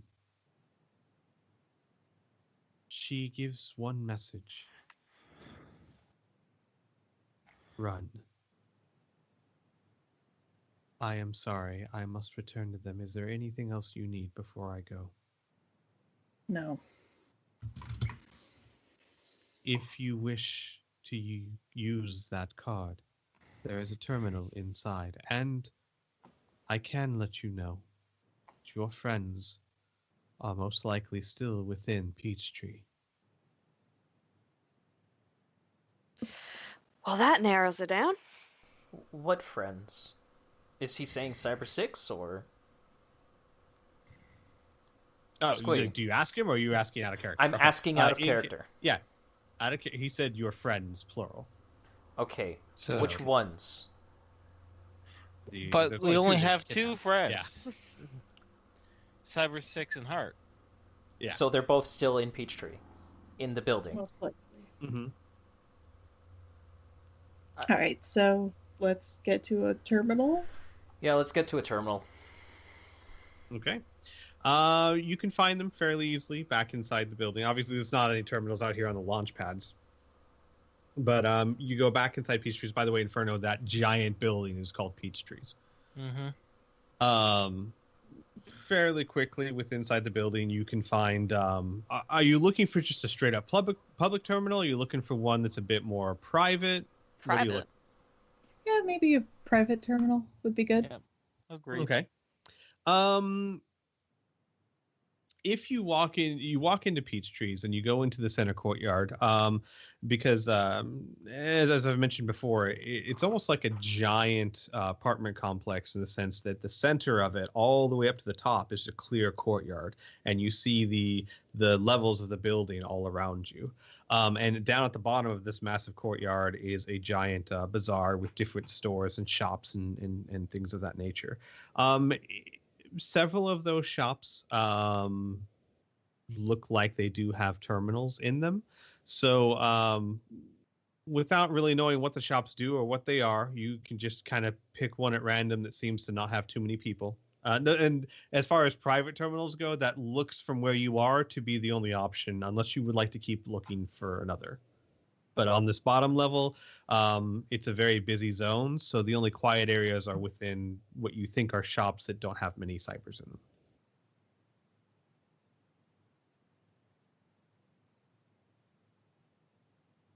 Then we do And that. it takes a good chunk of... Okay, yeah, because it takes a good chunk of time to go back up to that room, eh?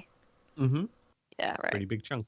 All right, so you just pick one basically at random. You don't really know what they are or what they do, but you see one that has several of the metal furniture seats.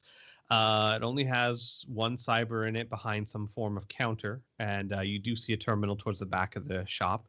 And as you walk in, the cyber looks up, and it's one of the cybers that isn't wearing any sort of exoskeleton. Just its base form, I guess, if you'd say. And he's totally teal. I'm sorry, it's a she, actually. She's completely teal with teal eyes, and she looks up and she goes, oh my. Oh, you're the organics that we've been hearing so much about. Made quite the entrance. Everyone's been talking about you. Oh, please, do come in. How can I help you? I can't imagine you need oil. Unless, do organics need oil? No, we don't. We need to use one of your terminals. Terminal? Oh. Well, by all means, please go on right ahead. And she will motion towards the terminal, towards the back of the room. Thank you. Let's head to the terminal. Okay. Head to the terminal, stick the disc in, the card in. The card is self-activating. You see it dial out somewhere. And One moment before. Security surveillance systems check thing. See what's going on in this building, in this room. there are 2 cameras. Oh, no, I'm sorry. Roll first. Roll first. You see nothing. I don't remember. I was on the wrong window. Nope, I actually feel that. You see one camera. It's a projector. You destroy it. You see 2 devices. Actually, no, hang on.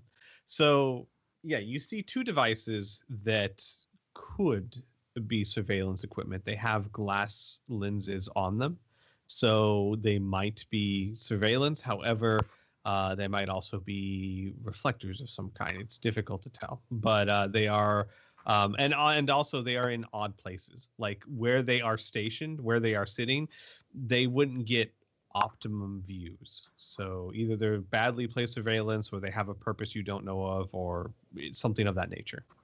Okay.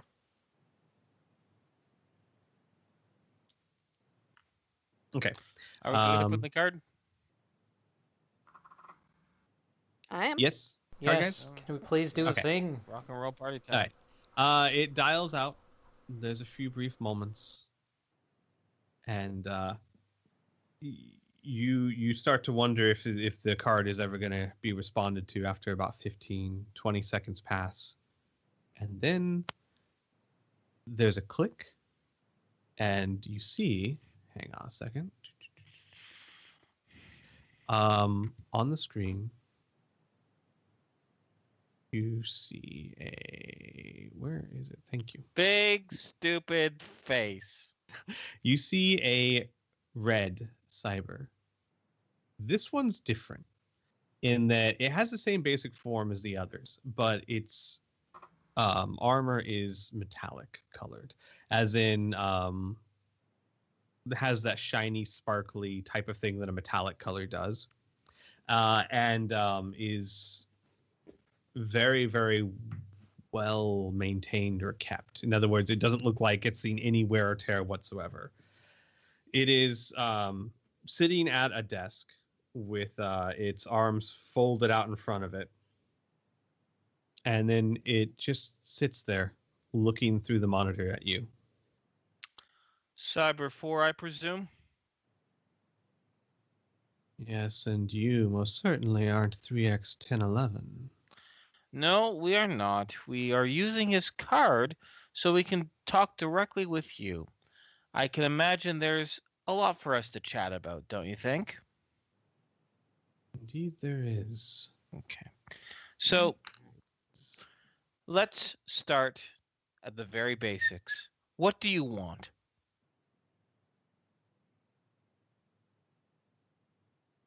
At the core, I'd like Yes. to care for my people.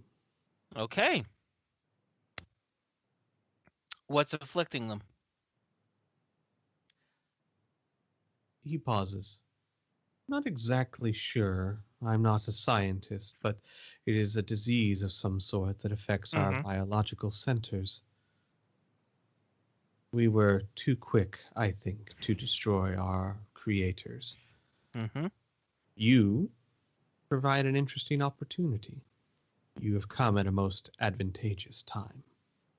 Not only have you brought back Cyber 6, thank you for that. He will be of a great help to us despite his reputation. Uh-huh. But you brought us someone that can alter us in ways we've never seen. So you don't. We were concerned that you were going to dissect and kill her, but you're using her to modify yourselves to combat this disease that you have. Dissect her? Yes. No. My friends were concerned that you were going to kill her. I would not destroy an instrument of beauty like that. No. Use her? Uh-huh. Oh, yes, absolutely. The things that she has done to your friend Cyber 6 are outstanding, and I am going to have an army just like him. Okay. Cyber 4, I have just a very quick question for you. Have you never heard of asking? Why didn't you approach us and say, hey, your friend knows a lot about our machinery. Can I please use her to help, fix us? But instead you flashbanged, you attacked, you kidnapped her? Why?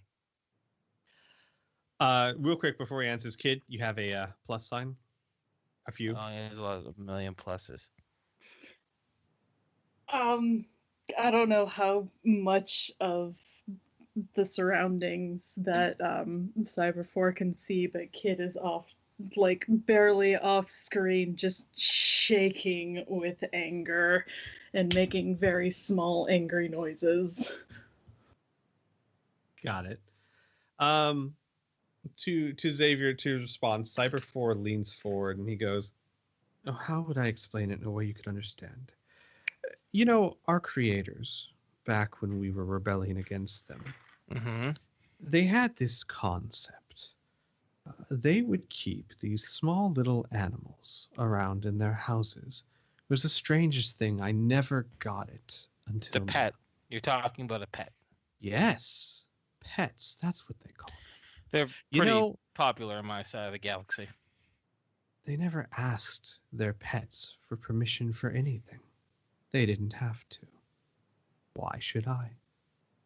Xavier gives a bit of a grin, and he looks to Isaac and Lucas and Anna and Kid, and he sees poor Kid shaking, and he rests a hand on her shoulder gently, and he gives her a soft wink before he turns over to Cyber 4 and he says, Well, where I come from, pets can't cure a disease, but we can. So, you told me what you want.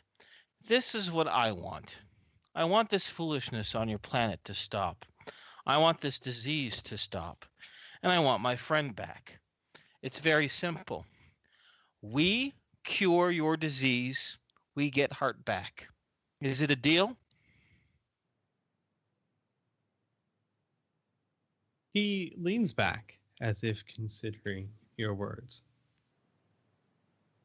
And then guys, actually, give me just 1 second as I, as a out of character, consider this and how he would respond to it exactly. Sure.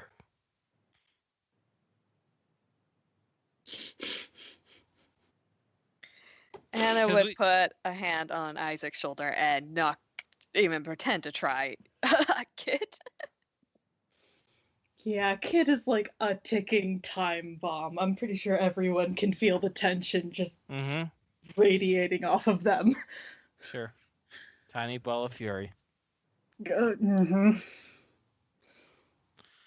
We'll get through this.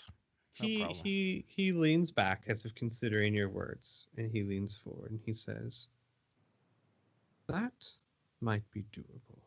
Let me tell you what's going to happen. If you want your little whatever friend back, Yes. I can ensure that she gets back to you safe and unharmed as soon as she is done passing on her knowledge to me. It would take a year or so, but maybe longer or faster if we work a bit harder. In return, I need a couple of favors. No, favors isn't the right word. Demands? Obligations. Uh-huh. First, you convince Cyber 6 that his place is here. I don't know what caused him to run off last time, and I don't know how he convinced Organics to come bring him all the way back here, but if I know him, the last thing he'll want to do is his duty.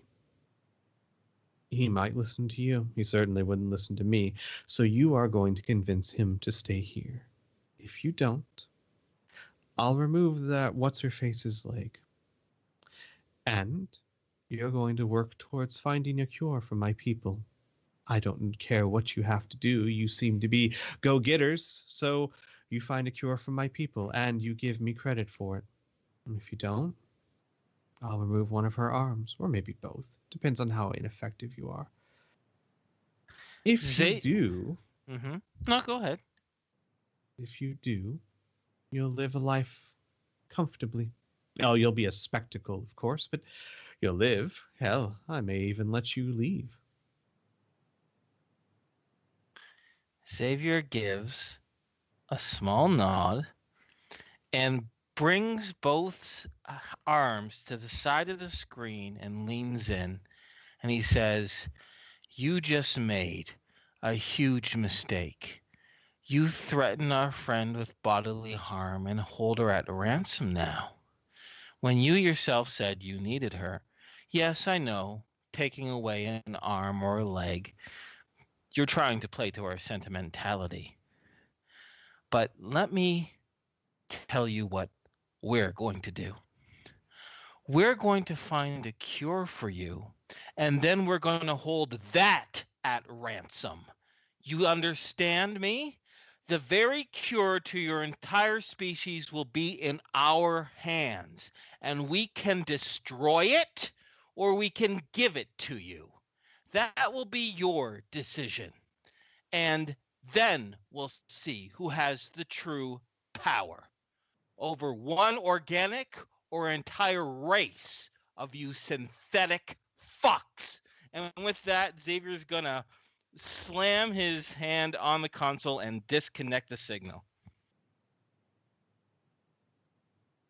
Bloop. His face disappears. Fantastic. I'm sorry, I kind of took charge there, guys, but I had enough of his bullshit. No one threatens Hart. No one threatens our friend. And I think I put enough scare into him that he won't do anything just yet. But seriously, We gotta wake that fucking person up and find a cure. Yep. Back to the ship. Back to the ship, and if they can't find a cure, then I'm just gonna pair with the orb. Fuck it. We have the. Well, hold up. That's the non-violent solution. 8x106 did also give us the coordinates to their headquarters, so we can storm an actual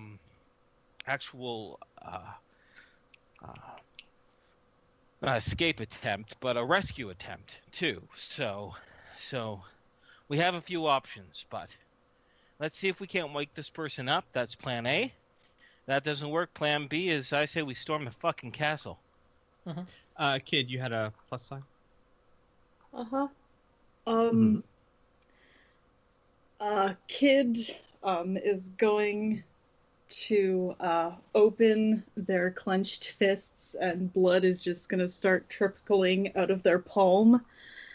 And then they're going to put a hand on the console, and then they're going to punch it with everything that they have. Should I roll for damage, or? No, you're a mega damaged creature. That console's gone. Okay. And as we leave, Xavier's gonna say your console's broken to the robot that was attending it. She actually stands there. Like, you notice, like, after all this, she's like 10 feet away. And she's She like, heard everything. yeah, she heard everything. And then she says, they have one of you hostage. That's horrible. I thought this was a chance to make contact again, to go back to the galaxy, to stop being. Oh, I'm so sorry. We're not all like that. I know. And she hesitates and she says, that was Cyber 4, one of the elders. He's very, very powerful. Yeah. So, little bit of a question. I see that you're very sympathetic to our plight at this particular point. So, so this seems like more of like a political move. Does he want like more power as a Sikh? Because I'm assuming that this is probably more for his benefit than the rest of the elders. She hesitates for a moment and then says, Cyber 4 has always resided on this platform. This section of the Dyson Sphere has been his territory. So I guess if he developed a cure for our people, then yes, that would be great for him. He would be very respected, even above the others, maybe, perhaps enough to have power over them. I'm sorry, I don't really know much about politics, but I do understand that the elders are highly respected and they are looked to find our cure.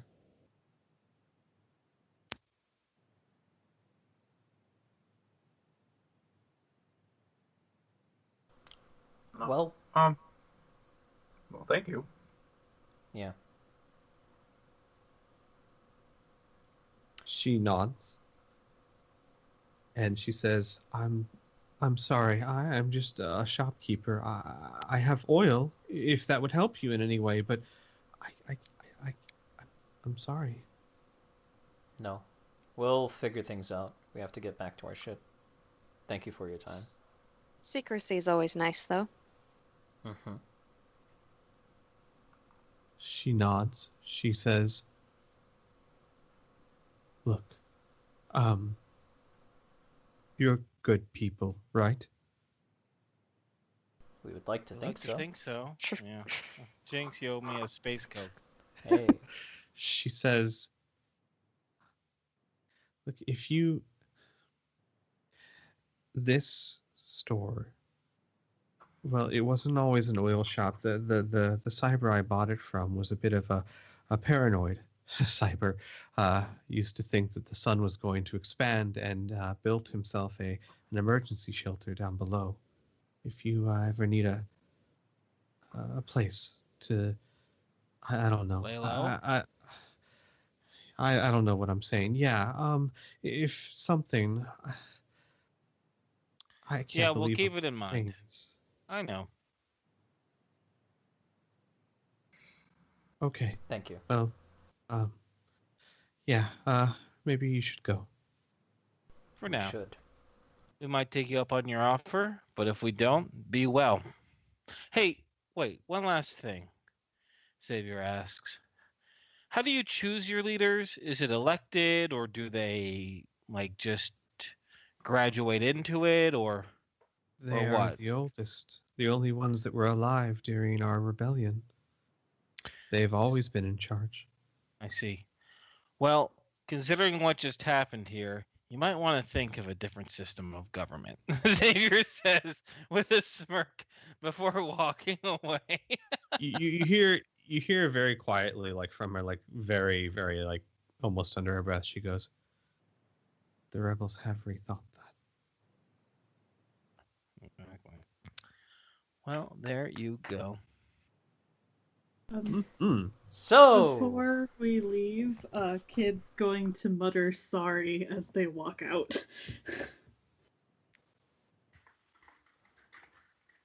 It's a step forward, kid. We're working on it. Aw.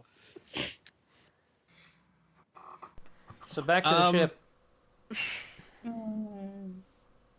As you guys are, so yes, everyone's headed back to the ship. Uh-huh. Good. As you guys are headed back to the ship, you hear over a plethora of loudspeakers that apparently cover this building. Attention, citizens of Peachtree. This is Cyber 4 speaking. It has come to my attention, as I'm sure many of you have discussed amongst yourselves, that organics have returned to us. It is my sad duty to let you know that they are attempting to sabotage us. It is my responsibility to protect you.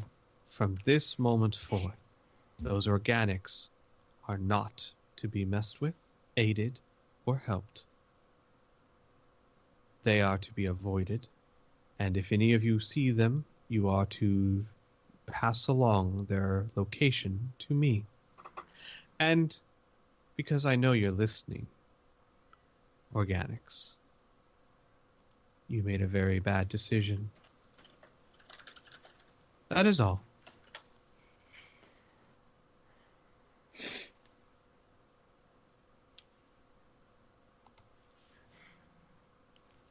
So we're running to the ship? Yes. Yeah, is there anything Yes. else before we're interrupted again to go to the ship?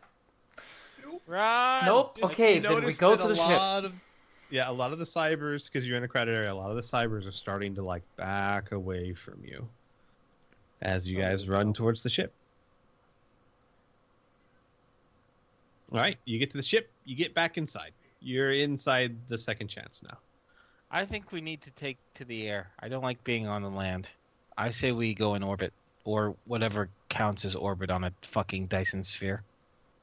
But then they might shoot us down. That is also that possibility. Yeah, there Cyber is that 6 doesn't possibility. run the entire world, does he? There's only three Uh, people with more power than him.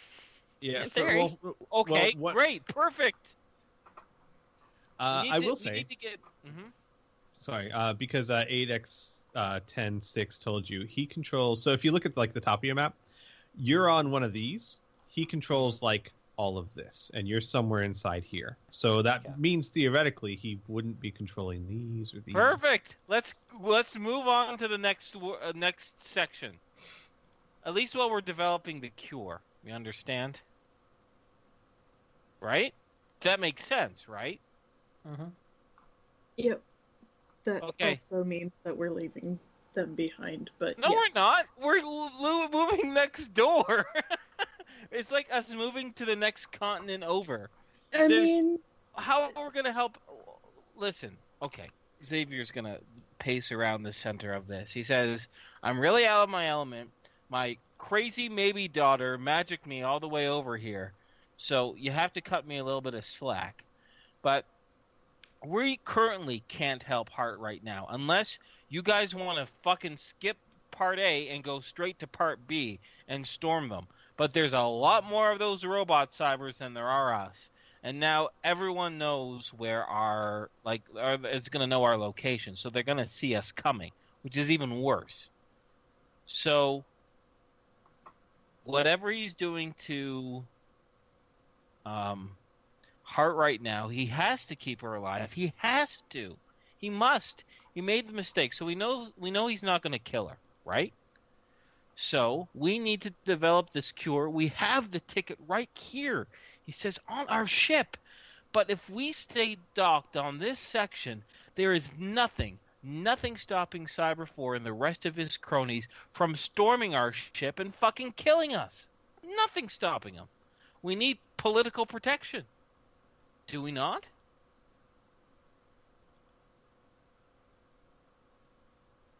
Kid's gonna puff out their cheeks and nod angrily. Yeah. Listen, if you don't think I'm not going to want this guy to pay, you're highly mistaken. If we don't ruin this guy, we're going to just flat out fucking kill him, right? But we have to get Hart back first. We have to.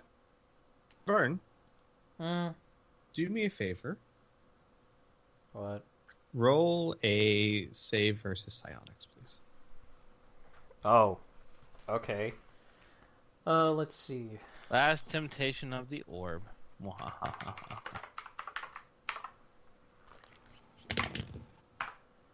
I succeed by 11. All right. You feel nothing. You feel like a gentle, like, prying of your mind that you're very, almost without a thought, he's able to just wipe away. Brush off. Well, I guess we're going to orbit or to another plate. Sector? Yeah, Sector, plate. Yeah. Whatever they're fucking called. Okay. But let's just right. do it. Start getting stuff done. I agree. Xavier will go to the front of the piloting cockpit. Kind of give a good to be back, baby type of thing to the ship before he prepares for liftoff. And the goal is he'll get on the intercom. He says, "I'm just going to move to the next sector and open communications with their flight control or whatever it is. In the meantime, maybe those of you who are a little bit more medically inclined, or at least creative thinkers, head on over to our sleeping guest and see if there isn't a way to rouse her. Okay, Or so scan her brain." hold on. There is Okay. one very important piece of information that, because you weren't here, because you just joined, Uh-huh. Yeah. so their communications are very much different than ours. Ours relies on radio waves and whatnot. Theirs relies on X-rays. So our communication is incompatible with theirs. Okay. It was for about 1 second, and then it blew up. Yeah. Yeah. Oh, yeah. The unicorn horn is blown up. Yeah, the special Naruni no, stuff. Our horn. Yeah. Darn. We might be able to salvage Okay. it, we might not. Okay. So how did you get in communication with them then? By blowing it up. No, Yeah, Morse. They had one. Blowing it up. 100. We blew it up. Also, Lucas thankfully was able to communicate in Morse code by turning off and on the lights. Perfect. Yes. Okay, great. That's what we'll do then. Morse code. Okay. All right. Lucas, I need you up here then. Because I don't know Morse code. Xavier, Yes. do me a favor. As your, I'm assuming you're talking about this as you're Yes, turning on the as I'm ship, doing the gearing up final for flight checks. Yes, yes. this. Roll me a read sensory equipment check, please. Okay. Let me just confirm what it is. Okay, 75. Any penalties? No penalties. I was gonna roll 1d20, and that was gonna. Oh no! I failed by 21. All right. Bad Uh, rolling, Xavier. All right, so you're gearing up. It takes you like a little longer, like a few seconds longer than you were thinking, because you're still not very familiar with this new layout. You're used to the old second chance cockpit. Yeah, I know. But you're getting it up and running. Bullshit. Just kidding. And then you were talking to Lucas. Yes, Lucas, get up here. I don't know Morse code. Lucas is up. Hello. Hello. Good to see you, buddy. I wish it was under better circumstances. Now, I was actually thinking about exactly how we should do this. To be honest, if you're worried about any of this, as he then waves his hand maybe towards a window or something like that, I understand what you might be going through. I don't particularly like what could happen from there to there. From what I know, it's very big. So what we could do, as Lucas looks shiftily, we could kind of fly around that. Fly around. I don't know what all the buttons and things are, but we could use our gate. It might be a better, shorter flight. Gate?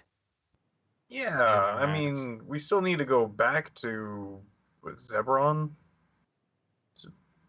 Yeah. Oh, you mean like a time hole? Yeah. You think we should time hole, but you think we should run to Zebron? Well, it might be safer than flying from one point to another. I don't know. Just thought. Well, won't that take 6 months or something like that, or no? I thought it took us 6 months to get here. I thought it took you guys 6 months to get here. Out of character, it took us 6 months to get here because we didn't want to have people know where the cyber civilization was.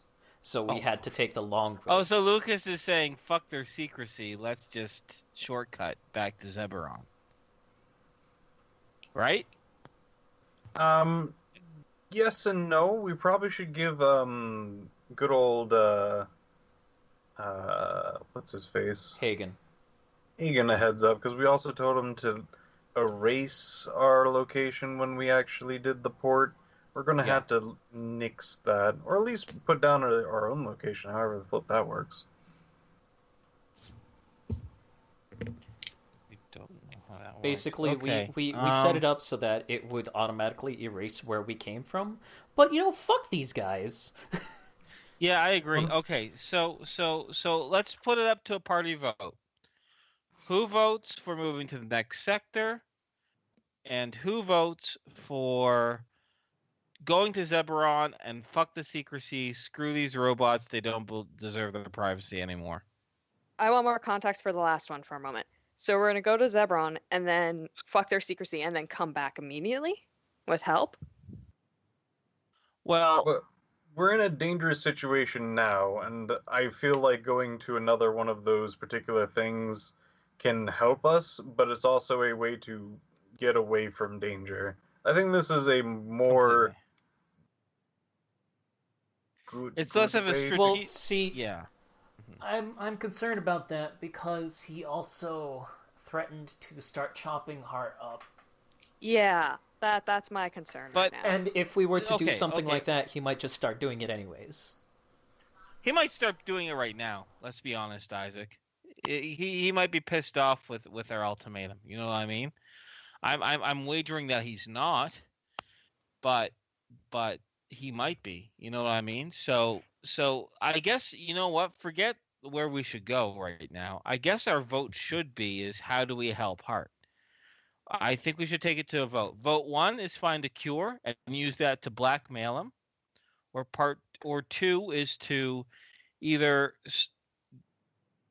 storm the headquarters and try to rescue ourselves, or have Isaac fuse with the orb and, have its power guide us. You know what I mean? But it's pretty much cure route or direct route. And let's just vote on that. So at least we're on the same idea in regards to that. Okie dokie? All Can right. we call Hagen first and ask for advice about the situation in Advice? case? Oh, Well, he might know sure. something that we haven't thought of. There could be some Okay, kind of we clue. could.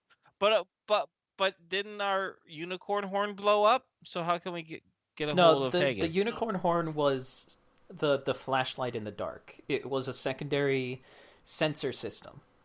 Yeah, it was a radar way system. more. Yeah, it was like a radar system, but way more. So we still sensitive. have comms. That wasn't We still our have comms. comms. Yeah, That wasn't basically our all comms. of their communication here runs off of X-rays instead of radio waves. Okay. And the only way they had to contact them was to use that super powerful radar to transmit X-rays. Yeah, we So still have it's not your communication with communication. Zebron.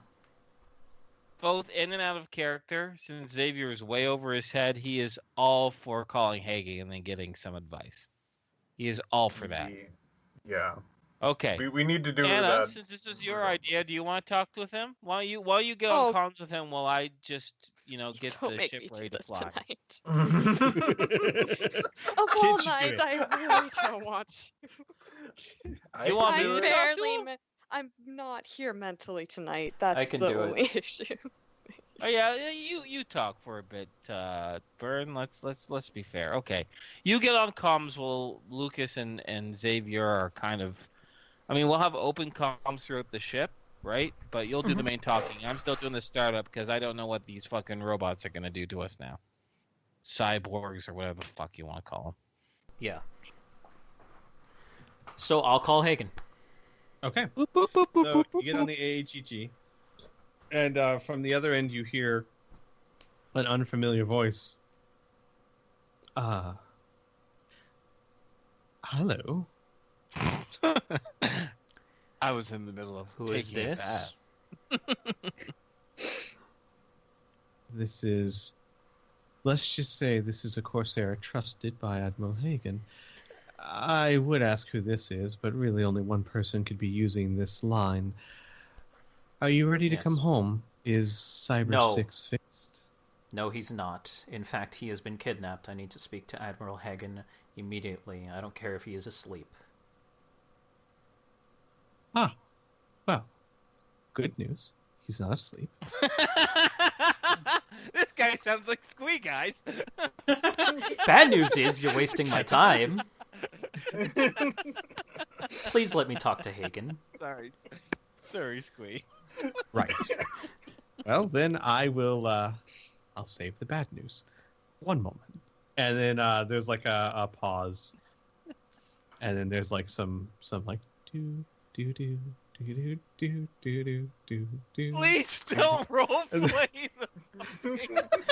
the Isaac is getting more and more we will pissed now off. wait 1 hour in real time. No, after a moment or so. Man from after- Ipanema goes walking by. Please don't stop.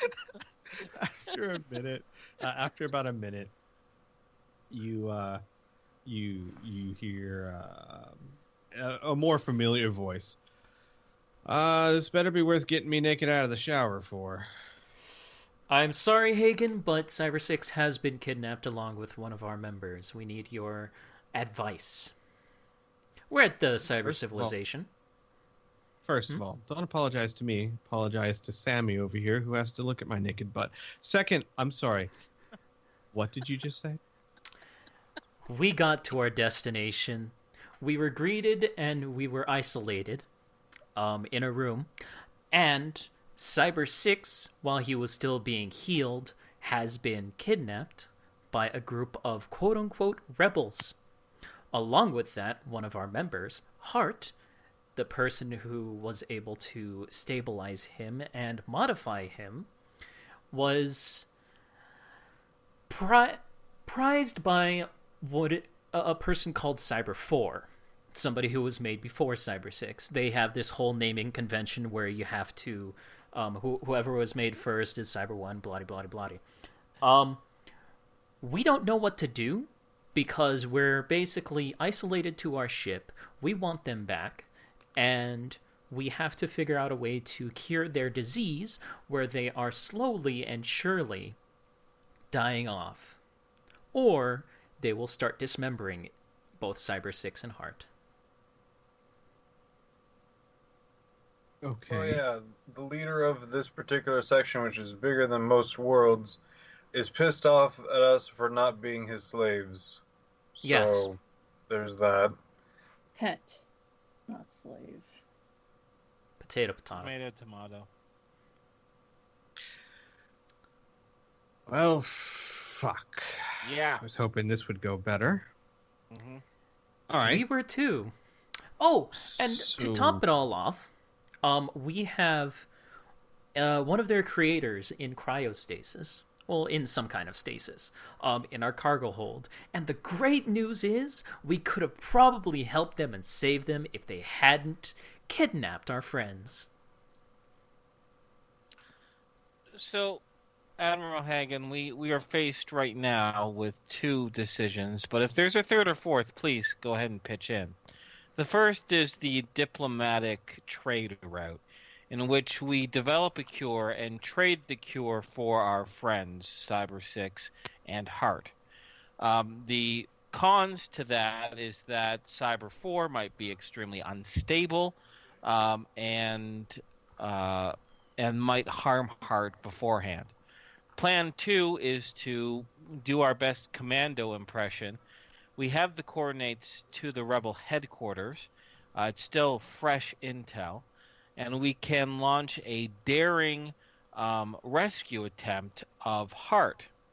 The con to that is that Cyber 6 might be left behind, and we might need an immediate escape route, aka a portal straight to Zeberon. We're wondering if you have any other ideas. There is the potential for a cure, and there is a potential for a rescue. We're willing to do whatever we can to help Heart, but we're stuck between two poor decisions, and we're looking for some advice. Maybe you should get some pants on while you think about it. No. I think better when I'm anyway. naked too. Yeah. And you hear in the background, for fuck's sake, Hagen. You hear a very similar thing, but ending with Xavier from Hannah. Hey, just be glad. And Xavier's gonna put his hand over the microphone. He's gonna look to Anna and say, "Hey, just be glad my puppet had clothes on." We have a Yeah. mute button. And you hear, and Isaac, you hear in the background, it's bad enough I'm part of your little underground gang. No one said I had to look at your naked, wrinkly butt. And Hagen goes, look, you want more options? I might be able to give you something, but here's the complication. Okay. I would love to send in some form of cavalry, but Cyber 6 is no longer a Corsair. We were very, very public about that, which means that I could never publicly send help. That said, this cure thing might have an avenue there. Now, I have a question for you, and this one's very, very important. Okay. Why do you think they took Heart? To cure them, to alter them. He spoke of building an army as well. I believe what they want Heart to do is do whatever alterations she did on Cyber 6 to them. More specifically, he talked about extracting information from her. I have a feeling they just want what she knows. And they might be extracting the information medically speaking. And Xavier's going to be really glad he's not in the same room as Isaac right now. Even though he doesn't know they're in a relationship. Yeah. Hagen would say, that's what I was afraid of. How effective do you think they are at extracting information? I don't know. Do you They're have any way of cybers. I can imagine them going through several lengths, seeing as how they threatened to start chopping off her limbs. Yeah. Well, Admiral I've- Hagen, I have a feeling they're going to treat it the same way as we tried to extract information from a hard drive on a computer. Very manually speaking. Mhm.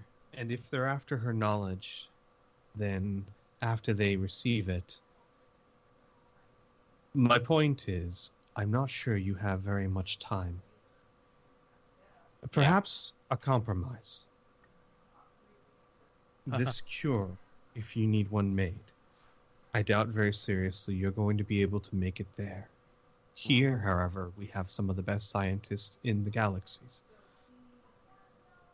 If you can make it back, somehow deliver... You said that there is an organic species with you that might hold the cure? Yes, one of the creator species of this cyber race. They are currently in stasis, alive but unconscious. And another thing, Admiral Hagen, I have a hypothetical for you. In order for this cure to work, we would need to stall for time, correct? And the Corsairs have a lot of military and political flack. Now, I admit, you can't bring on the Corsair fleet or anything else for the sake of Cyber 6. You did shame him openly.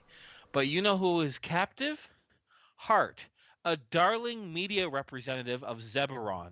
I guarantee you, if the people of Zeberon knew what this horrible race was doing to that beautiful spokeswoman, that wonderful, cheery girl who did nothing to deserve this, you would have enough political clout to send a fleet to rescue her. Not for Cyber 6, but for Hart.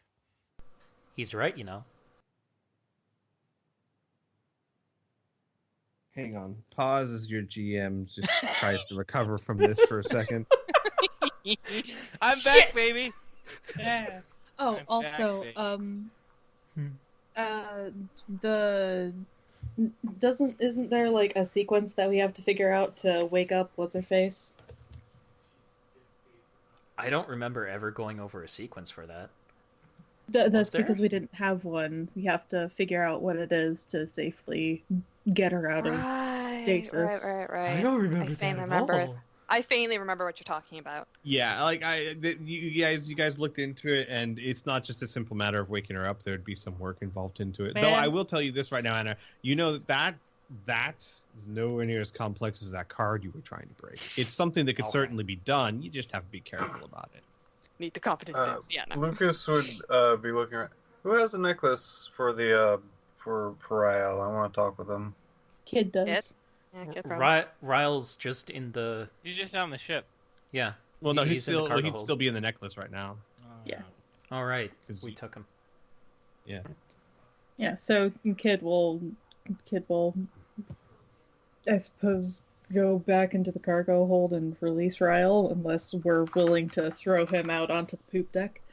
Cargo hold. Well, Ryle comes out in the cargo hold and comes out already in motion and kind of spins around and goes, is everyone okay? What's going on? Lucas looks. Can I also have the necklace? I'm not quite sure if. I'm not quite sure if this will take too long. Kid holds out the necklace. Thank you. As I said, this discussion probably won't take too long. But it's probably more of just a reassurance and things like that. He's basically just trying to calm him down. I don't think I need to do that in character. That's what... Right. Hang on 1 second, guys. Hang on. Yes, HH? HH? You're not muted. You're not muted. I muted the wrong thing. All right, sweetheart. Thank you. I totally muted the wrong thing. Good job. Oh man. I'll check it as soon as I'm done. Sorry, I always proofread her stuff before she submits it. So. yes, the answer to Xavier's question. Stop stalling. Give me my plate. Right. I never considered this. You never considered picking a fight with the Splagorth either. Look what happened there. That is true. Or pulling So- Cathor out of the ether. Yeah. So here's Hagen's like quiet for a while, and he says, "That is true. Be careful, though. I could use this card, and the more evidence you can get for me that this has happened, the better. But this would generate hatred and rage, useful and possibly necessary. But this could pull us into a war with, well, I don't know. How powerful and numerous are these people? These Well, cyber- That's the thing. Xavier says, I'm not asking your fleet, whatever fleet comes to fire their weapons. It's just one sector of this sphere that is covering a sun. The rest of the other sectors are run by other leaders. And those, I'm assuming, are much more reasonable than Cyber 4. The idea would be this. You Mhm. bring your fleet as a military muscle to intimidate Cyber 4 sector into not harming Heart. In addition, now heads up, they communicate via X-ray rays, but you and us, your fleet and us, communicate with the other sectors, explaining them the situation, explaining them you're not here to conquer, we're here to develop a cure, but one of their leaders has one of your citizens hostage. You're here to monitor the situation, to make sure that hostage is not harmed while cure is being developed. I do not see any logical, sentient individual arguing with that logic. He says again, though, and this is important. How powerful, how numerous are we talking about here? Remember, the Corsairs in the Commonwealth are a small Hagen? elite strike force. Hagen, Mhm. they have at Mhm. least 7 quadrillion people. I'm sorry, the fuck did you say? They have at They've least made at least. 7 quadrillion. But that's Combat people. capabilities? Combat capabilities? Have you seen them in the fight? I've seen Cyber 6 in a fight, but I don't know if they're all like Cyber 6. Right. They Well, were I've seen him able to. They were able to overwhelm us fairly easily. Right. So the idea is to strong arm. Whew. No. We don't need foot troops. We don't need a peacekeeper force. We just need a fleet, ships. Can we, Squee, player to mhm. GM, can Sure, we sure. estimate their fleet capabilities? Well, a good chunk Not of them really.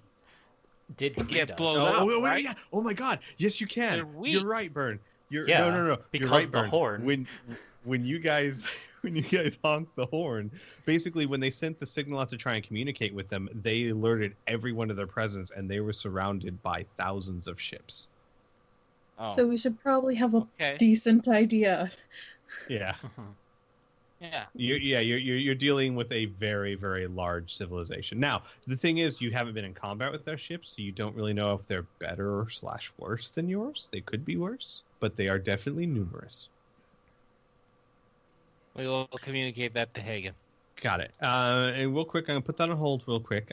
So none of the players know this, because Prowl of 4. But Lucas, you're out the ship. What you got with you? Where you going? Jesus fucking Christ! Motherfucker. God damn it! God fucking! We're trying to. Oh, you already. I put down where I was going. Yes, you did actually. But what do you have with you? Just the necklace? Most of what I had on This me is before, but everything. yes, the necklace. Okay. All right. So you make your way very quickly, unbeknownst to everyone on the ship, because of 4. That's a lie, actually, because Kid was Mhm. in the cargo hold when he left.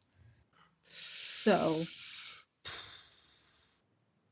That's a good point. I mean, they're not gonna Yeah, say anything. kids. They would just want to come Yeah, with. Kid. Okay, then Kid would have to know. I'm all for a Prowl of 4 is really, really good, but if they're staring right at you, okay. So Kid maybe knows, but Kid's not saying anything for some reason. But all right, Yeah, Lucas, where I'm you saying headed? they would go with. Oh, they're going. Okay, Lucas and Kid have left the ship. You're headed back towards the shop you guys were just at, right? Yes. Okay.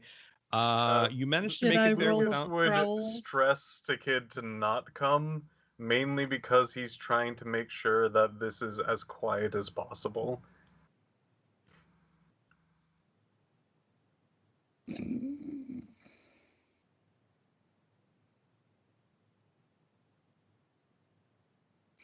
You can't just shrink me. No.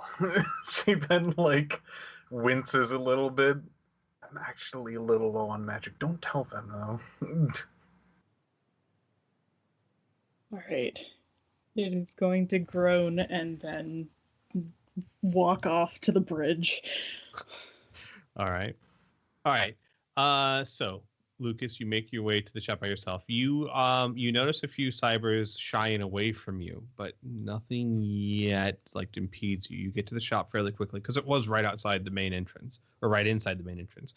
I was hoping to use the prow to get there. I mean, try to not be seen. Sure. Okay. Then in that case, yes, you can get there. It's going to take you more time.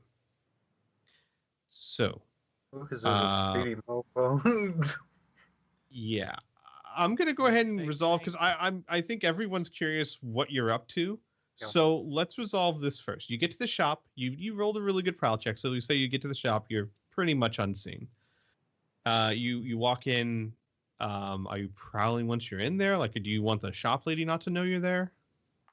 No. He would probably sneak around and then kind of go, "Hey." What? You? Oh God! Don't. Oh. Yeah, You sorry. shouldn't be here. Probably not, no. So I got a proposal for you. Would you want to be the key component in curing your race? I'm not sure I understand. So we have a pretty good plan about all of this, but I'm sure we can only go so far without actually having seeing the thing that ails your race. So what I'm asking is, would you be willing to come with us? She looks at you and she says, "Away from here?" Yeah. Okay. But it has to be very fast. Now. They kind of know that was the terminal you used. Okay. He takes out the necklace. Just think that you want to be in this necklace. What? It's magic. It is a wondrous thing. But it will basically shrink you, put you in this very safe necklace, and they will not be able to see you. Roll me a trust check, please. Fuck yeah! Oh my God. Lucas is on the freaking. It's just he's an inferno right now. What the fuck? I'm an inferno. Yeah. She goes, "And this is to help my race?" Yes. This will actually help your entire race, and you, and us. Well, to be honest with you, I never liked selling oil. All right. How do I do this? What do I think about? Just think about being inside, and then she's just gone in the necklace. Lucas is going to try to get his way back to the ship. All right. Oh, so back on the to help ship. out with his biz, he's probably also going to either become more of a chrome color or like a dark color to see what being more of the shadows. So he's trying. What do you think? Is there enough shadows to actually be more of a dark color, or should he be more chrome to try to like fit in and try? No. There's enough shadows. This is the inside of a building. There's so all light sources are directional light sources. So there's definitely shadows. Okay, so he will try to have a non-shine black to him by using alter color. Which I'll go ahead and roll me one more prowl check for the trip back, and then I'll jump over to everyone else. I told you my prowl check, so Yeah. Okay, you succeed by quite a margin, so you're able to safely get back to the ship. And I'll let you know when you get back. All right. Okay. All right. Admiral Hagen on the other side says, Admiral, you have to understand. This is like, imagine 8 planets put together, 8 planets fleet, 8 planets population, but only one planet is acting like a rogue. The other 7 are reasonable. Therefore, think of just 1/8 of the population and 1/8 of their fleet. This is just to ensure the protection of one of your citizens. This is not to interfere. This is not to start a war. And if there's one thing I've learned about the Corsairs in my short time interacting with them, is that they are almost insufferably reasonable and charitable.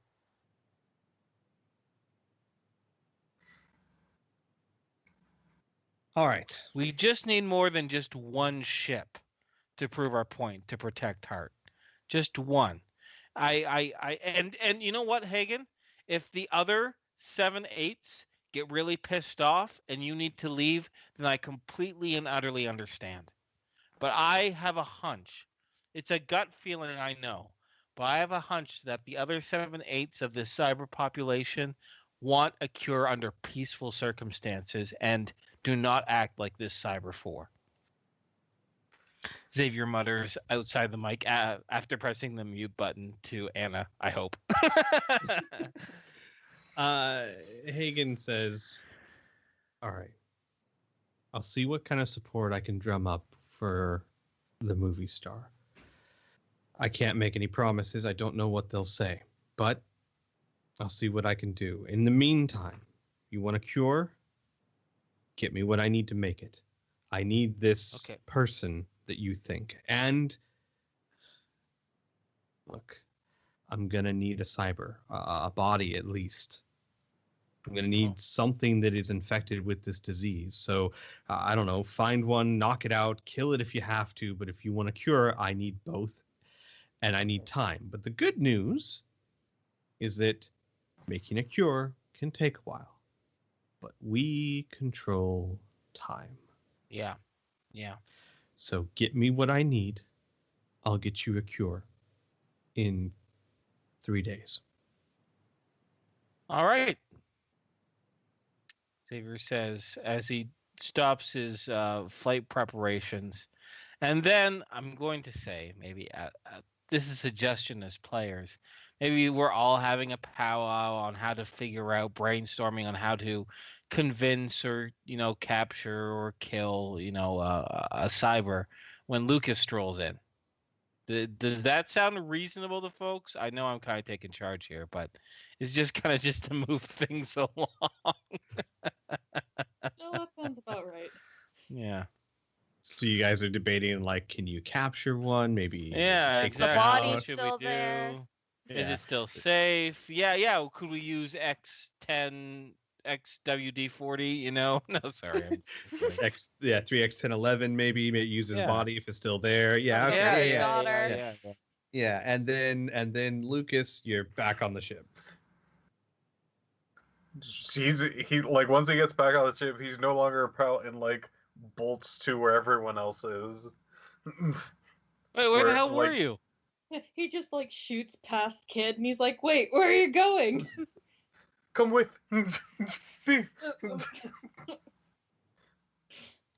Take off. He goes to he's about to go to the captain's quarters. Not quarters. Cockpit. The cockpit. Thank you. The captain pit, And then like stops and turns to the kid. Do they go anywhere? Are they still in there? Yes. And he just goes in there, like kicks open the door as it like slides open. Xavier, holy Lucas. fuck. Come here. We need to figure out a way to get a cyber in order to find a cure. Oh, way ahead of you. What do you mean you're way ahead of us? Well, you have He, one like- in your fucking pocket, Xavier says, rolling his eyes. Picks up. No joke. Don't make. Lucas says, "Don't make jokes," and then he like slams down a necklace onto the table. Did There's you your just cyber. What are you talking about? Isn't the And worm in there? And halfway through your sentence, the shop lady appears and she goes, "This Oh, do I think jeez. about? Oh, Oh, hello again. Oh, you owe me a space coke. I don't know what that means. It's just a joke. He said something about saving my race. Yes. In fact, that's exactly what we need you for. We might have the information in order to find a cure, but we need an individual to know what the sickness is. You know, if our bodies were ill, doctors would examine us. We're going to take you to a place where doctors will examine you. We won't harm you in any way. It's just like a computer diagnostic scan. We just need to do a diagnostic scan on you. She looks to Lucas for confirmation because apparently she trusts the hell out of him. I roll a 3. Yeah. Lucas nods. We might have to do probably non-invasive things, most likely. We almost know nothing about this particular disease since we are outsiders and we got here a few days ago, Or cycles. minutes ago. Yeah, or minutes. Or minutes for his case. Yeah. But I Kids. assure you, I will. As honest as Lucas can be, he looks the cyber straight in her eyes and says, "I would not do anything, and I would have nobody put any harm to you."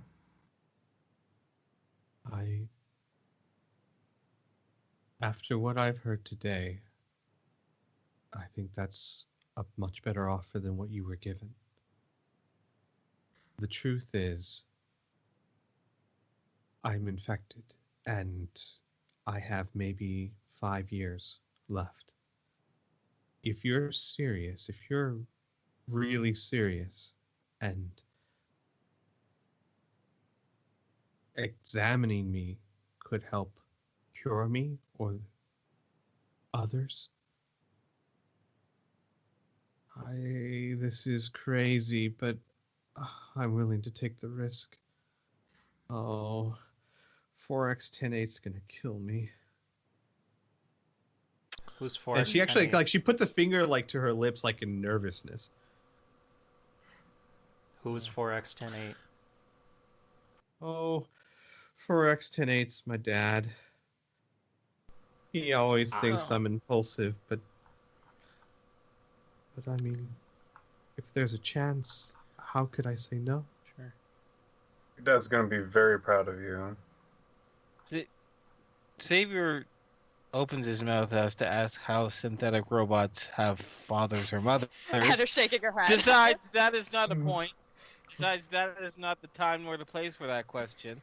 I Instead- can explain it to you later. It's not what you think. Yeah, you can explain to us on the journey to Zeberon. Zebron.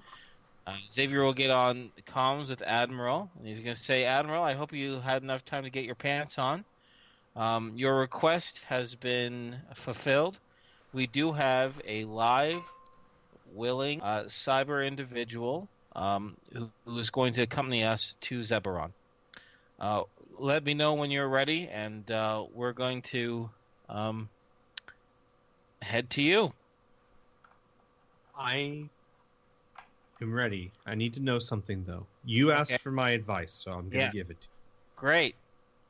I love I that. don't know this heart as well as you do, but obviously she means a lot to you. Oh yeah. And Cyber 6 means a lot to me, Will obviously. kill us. From what you told me, they want what's in this young lady's mind. And the way they treated you was less than, shall we say, Cordial? polite. Yes. Yeah. You want my opinion? She doesn't have much time. When they get what they want from her, they will discard her, maybe even hide her. My advice, and this is stupid advice, but we're Corsairs. That's what we do. My advice is you give me this cure, you turn around, you gear up, and you go get her before they do something to her. That's stupid. It's definitely not the smart move. But it's how a Corsair thinks, and it's the best chance of saving your friend. It's my advice. Do with it what you will. Yep. Okay. Is there any chance that you could lend us some artifacts? Because you said you have a collection of artifacts that could possibly help us. Well, you said you have a collection of artifacts way back when we started. No, I know. Yeah. To reward you.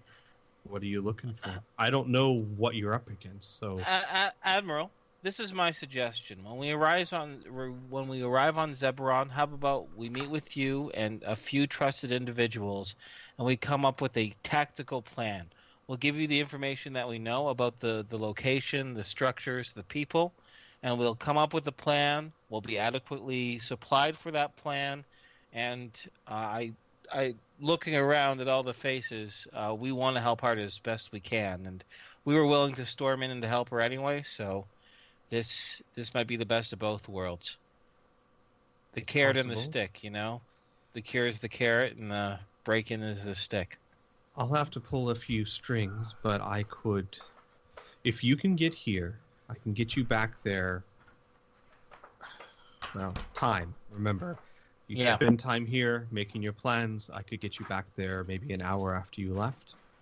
Sure. Perfect. That's not typically done, but extenuating circumstances. Mm-hmm. Yeah.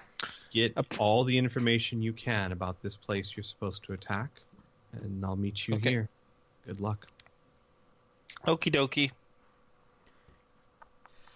And with that, he'll sign off, and he's basically waiting for you to transmit coordinates to the AEG to open up the gate. Obviously, you'd have to be out of the dish first. Yeah. Mm-hmm. Well, I'm gonna ask you. It's pretty much gonna have to end the session here because what I have in store next is gonna take way longer than we have time Sure. for. Yeah. Well, this seems like a natural ending point. Yeah. Especially because you're seeing glaring on your sensors now because unfortunately you failed that sensory check. You've got incoming, Oh, and boy. it's very close. Like flying or on the Goody. ground? Flying ships, smaller Ships. than you, but there's two of them. Okie dokie. Hey, we haven't done space combat in a long time. It'll be fun. So we'll go ahead and end the session here, and we'll start up next session with you guys trying to make it back to Zebron, playing with time. Woo! All All right, thank you guys for watching. I was like, oh man, yeah. Thanks everyone. Thank you. Bye. Yeah. Back, baby. We'll see you guys next week Wednesday for another episode of 3 Galaxies. Don't forget to check us out for every Sunday for Riffs, and we will see you there. Take care, everyone. Yes. Uh-huh.